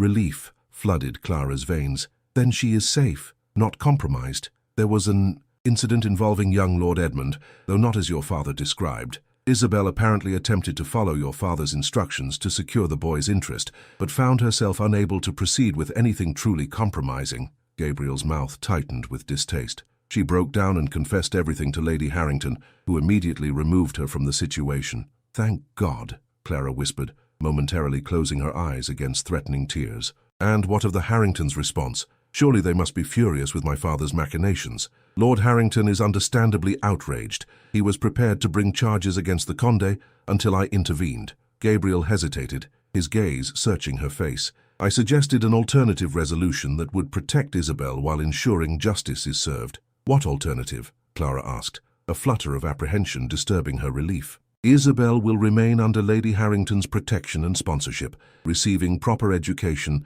and eventually a modest but respectable introduction to society, far from your father's influence." His voice hardened slightly. "In exchange, the Conde will sign legal documents, relinquishing all parental authority over her and depart England permanently. Lord Harrington has connections in the Colonial Office who can arrange an administrative position in India, remote, demanding but sufficient for basic sustenance." Clara absorbed these terms, recognizing both their mercy and their severity. "And if he refuses, then charges will be filed, and the full weight of the law will fall upon him." Gabriel's expression left no doubt regarding the consequences. "The evidence against him is substantial, Clara. His recent actions constitute attempted exploitation of a minor noble. The penalty would be imprisonment, at minimum." Clara nodded slowly, understanding the gravity of the situation. "We must inform him immediately, though I suspect his reaction will be less than gracious." Indeed, the Conde's response to these terms bordered on apoplectic. "Exile? You propose exile as though it were mercy?" he thundered, pacing the morning room with frenetic energy. "And to surrender my paternal rights, my authority over my own daughter. Authority you have repeatedly abused," Gabriel observed coldly. "Consider carefully, sir. This offer represents considerably more clemency than your actions merit." "And what of you, Clara?" The Conde turned accusing eyes upon his eldest daughter. "Will you stand silent while your father is banished to the colonies?" Clara met his gaze steadily, years of intimidation falling away like discarded garments. "I will stand for what is right, for Isabel's well-being, and for justice tempered with compassion. This arrangement offers you freedom and livelihood, while protecting my sister from further exploitation. It is more than fair." The Conde's expression contorted with disbelief. "You have changed," he muttered, studying her as though she had become unrecognizable. "That man has hardened your heart against your own blood." "On the contrary," Clara replied softly, "he has taught me that love need not mean submission to cruelty, that duty can exist without exploitation. My heart is not hardened, merely awakened to truths I was too frightened to acknowledge before." Something in her calm certainty seemed to penetrate her father's bluster. He deflated visibly, sinking into a chair with the aspect of a man suddenly confronted with the ruin of all his schemes. I have no choice, it seems. There is always choice, Gabriel corrected him, though some alternatives carry heavier consequences than others. By afternoon, the necessary documents had been prepared and signed, the Conde de Marin's fate sealed by his own hand. He would depart for Southampton the following morning, then onward to India, aboard the next available vessel. Clara watched him sign away his parental rights with a complex mixture of emotions, regret for what might have been, relief for what would now be prevented. When he had been escorted to his chambers to prepare for departure, Clara found herself alone with Gabriel in the library, afternoon sunlight casting long shadows across the polished floor. "Thank you," she said simply, "for finding a solution that protects Isabel without being unnecessarily punitive." "It was the right course," he replied. "Justice need not always wear the face of vengeance." Clara studied his profile, struck anew by the depth of character that lay beneath his reserved exterior. "You are a good man, Gabriel Valahart. I am fortunate beyond measure to have found myself your wife." He turned to her, his expression uncharacteristically vulnerable. "Even under such circumstances? A marriage arranged for convenience rather than affection?" "Especially under such circumstances," Clara affirmed softly. "For we have had the opportunity to discover each other slowly, to build understanding upon foundation of respect, rather than fleeting passion." Gabriel moved closer, his gaze intent upon her face. "And what have you discovered, Clara Valahart? What do you see when you look upon the man you were obliged to wed?" "I see," she answered with simple honesty, "the man I have grown to love." The word hung between them, unplanned yet undeniable, a truth she had carried in her heart without fully acknowledging until this moment. Gabriel's breath caught audibly, his customary composure momentarily shattered by her declaration. "Clara," he whispered, her name a prayer upon his lips. "My impossible, astonishing Clara." His hands cradled her face with infinite tenderness, as though she were something precious beyond reckoning. "I have loved you," he confessed, "since the moment you completed my mother's hymn, since you gave voice to what had remained unheard within my own soul." When his lips met hers, the kiss bore nothing of duty or obligation, only the sweet surrender of two hearts, finding in each other what neither had dared hope to discover. Outside the library window, London continued its ceaseless activity, oblivious to the miracle unfolding within, the transformation of a cold union into something incandescent with genuine love. Spring arrived in London with unexpected gentleness, coaxing blossoms from reluctant branches and warming the city's stone facades with golden light. Within the Thornfield townhouse, a similar awakening had transpired, the formal distance between husband and wife giving way to genuine intimacy, tentative affection blossoming into acknowledged love. The Conde de Marin had departed for India as arranged, his absence lifting a shadow from Clara's spirit that she had carried so long she had ceased to notice its weight. Letters from Isabel arrived regularly from Kent, where she flourished under Lady Harrington's benevolent guidance, her natural intelligence finding expression in studies previously denied her. "She writes that Lady Harrington has engaged a music master for her," Clara remarked one evening, as she and Gabriel sat before the library fire, sharing the comfortable silence that had become their custom. "Apparently, she shows considerable promise with the pianoforte."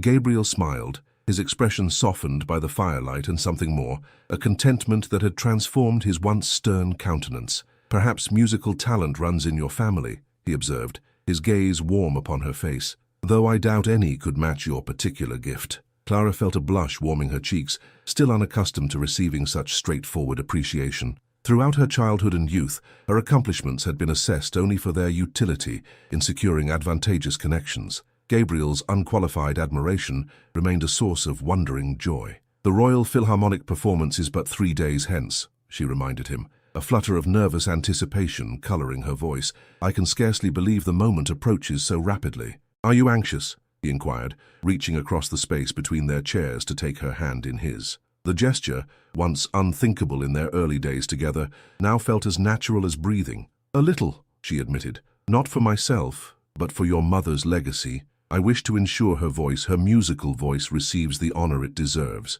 Gabriel's thumb traced gentle patterns across her knuckles, a soothing rhythm that matched the crackling of the fire. "She would be proud, I think, not merely of the music, but of the woman who completed it with such understanding." Clara turned her hand within his, their fingers interlacing with practiced ease. "I wish I might have known her," she said softly. "From all you've shared, she seems to have been remarkable." "She was," Gabriel confirmed, his voice holding the mellow tone that emerged when he spoke of his mother. "Though in many ways you remind me of her, your quiet strength, your perception, your ability to see beyond surfaces to what lies beneath." The comparison, offered without calculation or flattery, touched Clara deeply. She had come to understand how profoundly Gabriel had loved his mother, how her loss had shaped the man he had become. That he could find echoes of Catherine Veilhart in his wife represented a compliment beyond measure. "I have been thinking," he continued after a moment's contemplation, "about Thornfield after the concert concludes. Parliament recesses in a fortnight,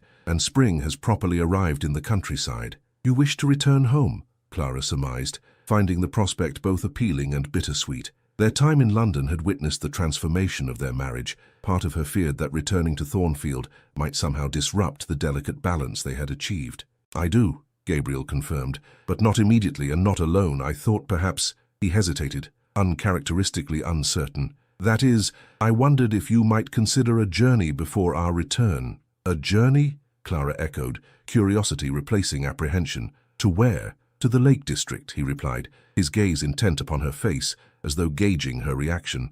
"My mother spent her girlhood there, in a small cottage near Grasmere that has remained in our family these many years. It was her sanctuary, her place of rejuvenation. I have not visited since her passing, but lately I find myself thinking of it often." The invitation represented more than a simple journey. It was an offering of something deeply personal, a sharing of cherished memory and significant place. "I should like that very much," Clara said softly, "to see the landscapes that shaped her, that perhaps influenced the music we completed together." Gabriel's smile, still rare enough to send warmth cascading through her whenever it appeared, transformed his features. "Then it is settled. After the concert we shall journey north for a fortnight before returning to Thornfield." The evening of the Royal Philharmonic performance arrived with appropriate pageantry, the concert hall glittering with chandeliers and jewels as London's elite gathered for the cultural event. Clara and Gabriel arrived in formal splendor, she in a gown of silver-blue silk that complemented the strand of pearls at her throat, he in evening attire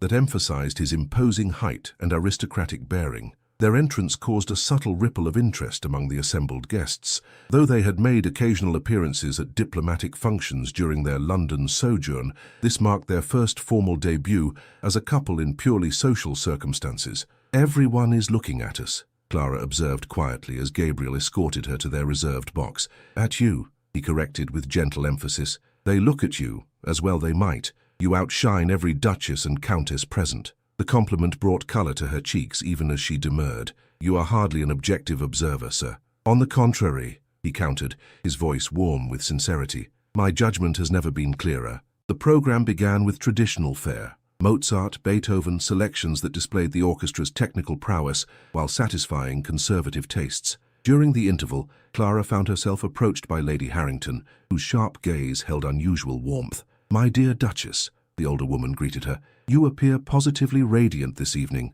London agrees with you. Or perhaps it is married life that brings such becoming colour to your cheeks." Clara inclined her head in acknowledgement of the compliment. "You are too kind, Lady Harrington. How fares my sister? Her letters suggest she thrives under your guidance." "Isabel is a credit to your family," the matron confirmed with surprising enthusiasm. "Intelligent, quick to learn, and possessed of natural grace once removed from unsuitable influences." The delicate reference to the Condé's departure held no judgment, merely tactful acknowledgement. "I am grateful beyond words for your intervention on her behalf," Clara said sincerely. "You have given her opportunities I feared might be forever lost to her." Lady Harrington's shrewd gaze assessed Clara with evident approval. "It seems we have both witnessed remarkable transformations recently. Your sister blooms in Kent while you—" She glanced meaningfully toward Gabriel, who stood conversing with several parliamentarians nearby. "You appear to have accomplished what many considered impossible." "I am not certain I take your meaning," Clara replied, though a flutter of awareness suggested otherwise. "Come now, my dear. False modesty ill becomes a woman of your discernment." Lady Harrington lowered her voice conspiratorially.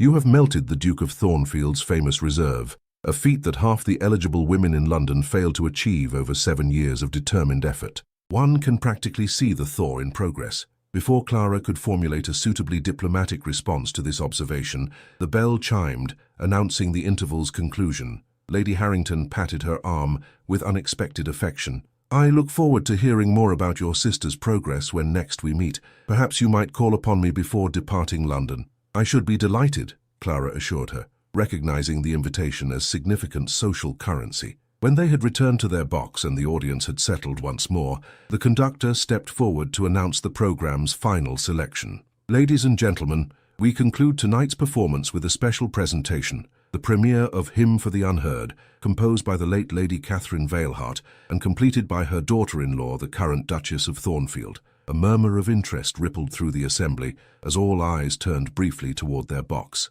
Clara felt Gabriel's hand close over hers, a silent gesture of support and shared anticipation. The first notes emerged from the orchestra like tentative whispers, Lady Catherine's delicate opening melody given voice by violins and gentle woodwinds. Clara closed her eyes momentarily, transported by the familiar yet transformed composition. What had been intimate and personal in her private playing now expanded into symphonic breadth. When the music reached the transition point, where Catherine's original composition ended and Clara's continuation began, she felt Gabriel's hand tighten almost imperceptibly upon hers. The melody deepened, gathering complexity and emotional resonance as her contribution unfolded through the orchestra. What had begun as whispered question evolved into assured statement, vulnerability opening into transcendent strength. Clara opened her eyes to find Gabriel watching her, rather than the orchestra, his expression holding such nakedly profound emotion that her breath caught in her throat. In that moment,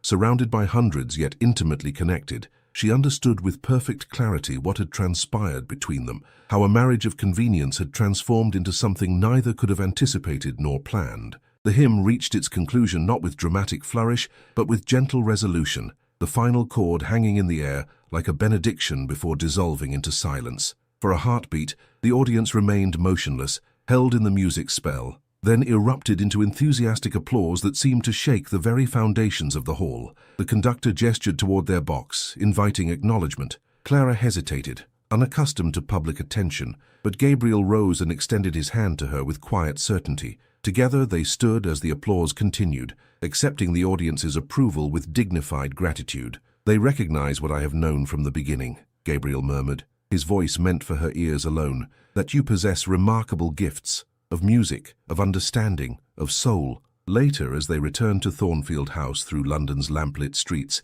a comfortable silence enveloped them. Not the awkward quiet of their early days together, but the peaceful communion of two people who had discovered the pleasure of shared understanding. "It was everything I could have hoped for," Clara reflected as their carriage approached the townhouse. "To hear your mother's music given proper voice, to feel her spirit honored in such a setting." "It was more," Gabriel replied, his gaze warm upon her face in the carriage's intimate shadows. "It was the culmination of a journey neither of us anticipated when we stood before the altar those months ago." Clara smiled, reaching across the space between them to touch his hand lightly. "A journey that continues, I think." "Indeed." He captured her fingers within his own, raising them to his lips with reverent tenderness. "And I find myself eager for each new milestone, each revelation it may bring." As they ascended the townhouse steps together, Clara felt a sense of profound rightness settle within her breast. Not the resignation of duty fulfilled, but the quiet joy of having discovered, against all expectation,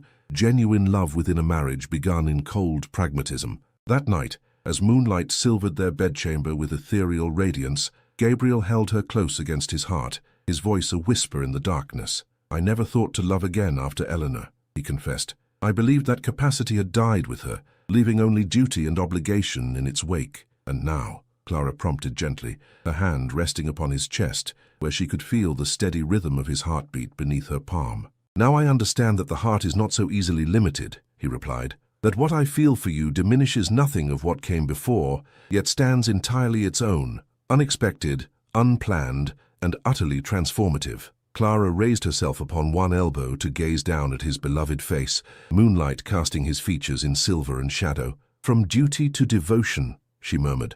"Who would have thought such a journey possible?" His smile, visible even in the chamber's gentle darkness, warmed her more thoroughly than any fire. "The union began cold," he acknowledged, "but what it has become—" His voice trailed off, emotion rendering words inadequate. Clara lowered her lips to his, completing his thought with a kiss that spoke what language could not fully express, of barriers overcome, of souls recognized, of love discovered in the most unexpected of circumstances. Outside their window, spring rain began to fall, gentle droplets tapping against glass with rhythmic persistence, nature's own music accompanying the symphony that had developed between two hearts, once separated by duty and fear, now united in genuine, enduring love. Autumn painted Thornfield's grounds in amber and crimson, transforming the estate into a tapestry of seasonal splendor. Clara stood at the music room window, observing the gardeners collecting fallen leaves with methodical care, preparing the grounds for winter's inevitable approach. 6 months had passed since their return from London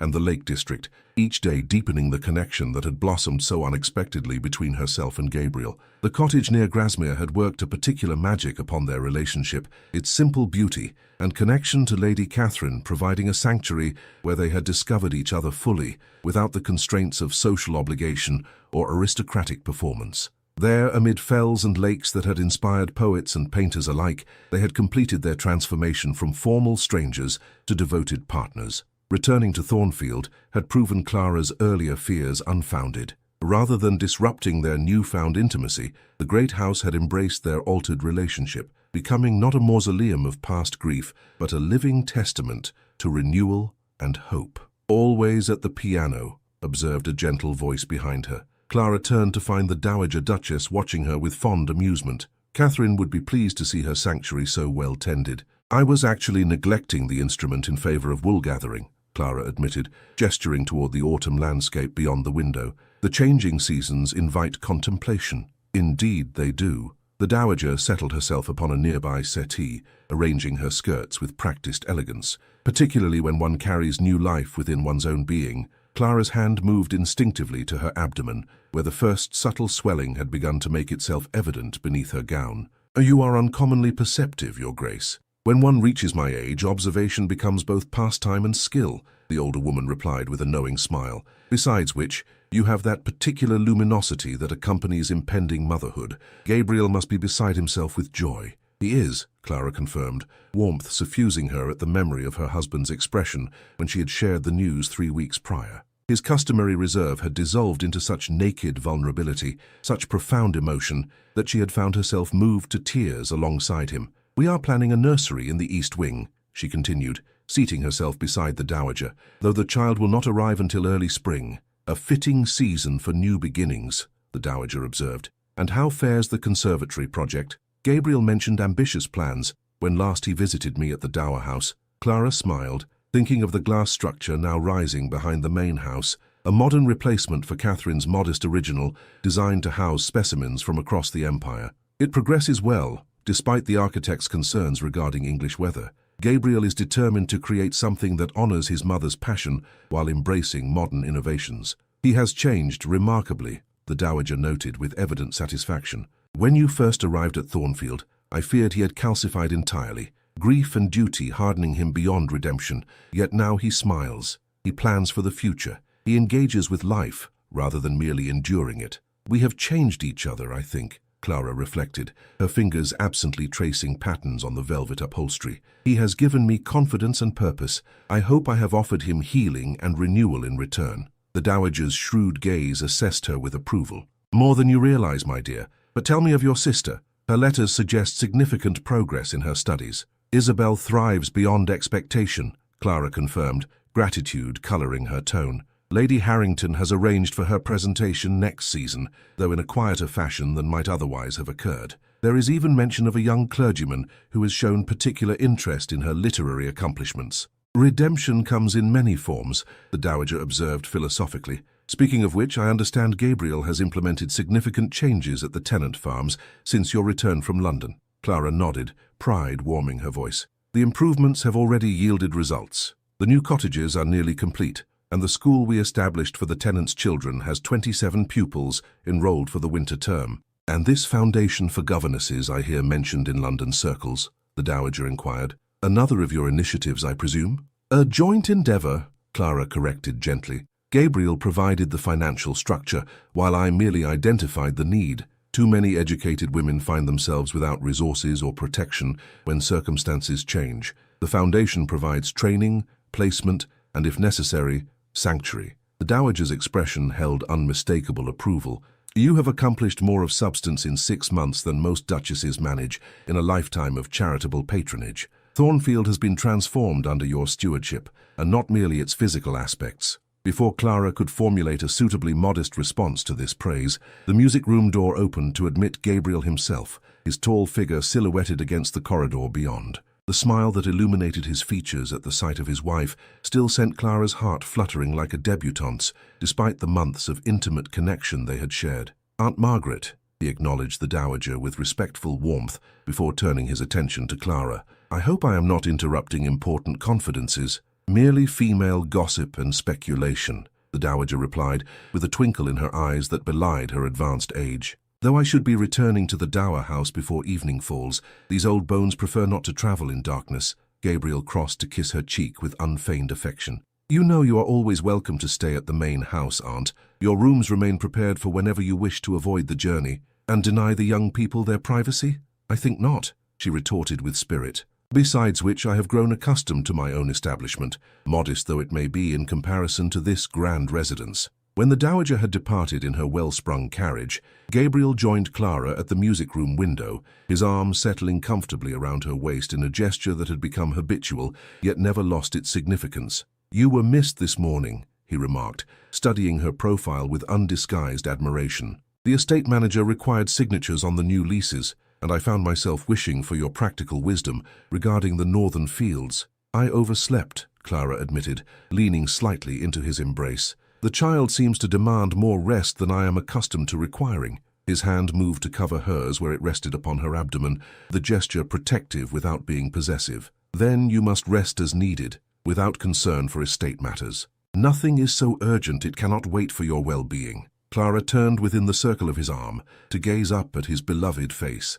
no longer the cold, remote countenance that had greeted her upon their wedding day, but a visage transformed by happiness and purpose. "I was thinking this morning," she said softly, "of how differently everything might have unfolded had we not each found the courage to look beyond our initial arrangement." "Indeed," Gabriel acknowledged, his voice deepening with emotion. "I shudder to contemplate the joys I would have denied us both through my stubborn adherence to duty without connection." Clara raised her hand to touch his cheek gently. "We each carried wounds we believed defined us. You mourned Eleanor and your mother. I feared my father's cruelty and manipulation, yet somehow, in recognizing each other's scars, we found healing neither expected." "The scars remain," Gabriel observed thoughtfully, "yet they no longer limit us. They have become merely part of our shared history, not determinants of our future." From the open window came the scent of autumn, fallen leaves, distant wood smoke, the particular crispness that heralded seasonal transition. Clara breathed deeply, savoring the moment of perfect contentment. "I have been composing again," she admitted, gesturing toward the piano where sheets of manuscript paper rested upon the stand. "Not a hymn this time, but a lullaby for the child." Gabriel's eyes softened with wonder. "Will you play it for me?" Clara moved to the instrument, settling herself upon the bench with practiced ease. Her fingers found the keys without hesitation, drawing forth a melody both simple and profound. Notes that spoke of welcome, of protection, of love, freely offered without expectation of return. As the final chord resolved into peaceful silence, she felt Gabriel's presence behind her, his hands coming to rest lightly upon her shoulders. "Beautiful," he murmured, his voice husky with emotion, like its composer. Clara covered his hand with her own, their fingers intertwining with familiar intimacy. "I have been thinking," she said softly, "about what we might name the child. Should it be a daughter?" "And have you reached a conclusion?" he inquired, his thumb tracing gentle circles against her collarbone. "Catherine," she replied simply, "for your mother. Catherine Eleanor Veilhart." Gabriel's breath caught audibly, his fingers tightening momentarily upon her shoulders. "Who you would honor them both. They are part of who you are, part of what shaped the man I have come to love so deeply," Clara explained, turning to look up at him. "Their voices deserve to continue, not merely in music, but in flesh and blood." For a moment, Gabriel seemed beyond words, emotion rendering him uncharacteristically silent. Then he knelt beside the piano bench, taking her hands within his own with reverent tenderness. "When first we wed," he said quietly, "I believed our union would remain perpetually cold, a transaction of mutual benefit without genuine connection. How little I understood the transformative power of being truly seen and accepted, scars and all." Clara leaned forward to press her forehead against his, the gesture intimate beyond words. "We began as strangers, fulfilling duties," she murmured. "We continue as partners, sharing dreams." Outside the music room window, Autumn wind stirred fallen leaves into momentary spirals of amber and gold. Within, two souls once wounded by life's cruelties had found in each other not merely comfort, but profound joy. Proof that even the coldest beginning could, with patience and courage, blossom into love's most beautiful expression. In the distance, Thornfield's chapel bells chimed the hour, their resonant tones floating across the autumn landscape like a benediction. Clara closed her eyes, savoring the moment of perfect communion. Husband and wife, past and future, duty transformed into devotion, all contained within the peaceful sanctuary they had created together from what had once been merely a cold union of convenience. In the spaces between duty and desire, between scars and healing, lies the most profound truth of the human heart, that love is not merely found, but built, constructed patiently from the raw materials of vulnerability, understanding, and courage. The coldest unions can warm into the most fervent devotions not through grand gestures or passionate declarations, but through the quiet revolution of truly seeing another soul in all its wounded splendor and choosing day after day to remain. We are all in our way scarred beings, carrying invisible wounds that shape our fears, our dreams, our boundaries. Yet it is precisely in sharing these tender places, in allowing ourselves to be witnessed in our entirety, that we discover the possibility of healing. The Duke and Clara's journey reminds us that true intimacy begins not when we find perfection in another, but when we recognize and honor the broken places we each carry. Perhaps the greatest love is not the one that arrives fully formed like a thunderclap, but the one that grows softly, steadily, transforming duty into devotion through countless small moments of recognition and respect. For in choosing to see beyond surfaces, in daring to listen to what remains unheard in another's soul, we perform the quiet miracle of creating connection where once there was only obligation. If this tale of healing, redemption, and love touched your heart, I invite you to subscribe for more stories that explore the depths of human connection and transformation. What moment in the Duke and Clara's journey resonated most deeply with you? Was it when he first heard her continue his mother's hymn, when she found her voice against her father, or perhaps when they discovered that true intimacy begins with being truly seen? Share your reflections in the comments below. Each story touches us differently, speaking to our own unspoken wounds and hopes. Your perspective may illuminate something others have missed, creating a tapestry of understanding as rich and varied as life itself. Until our next journey together through words and emotion, may you find healing for your own invisible scars, and may you be blessed with those who see beyond them to the beautiful soul beneath. Thank you for being part of this journey.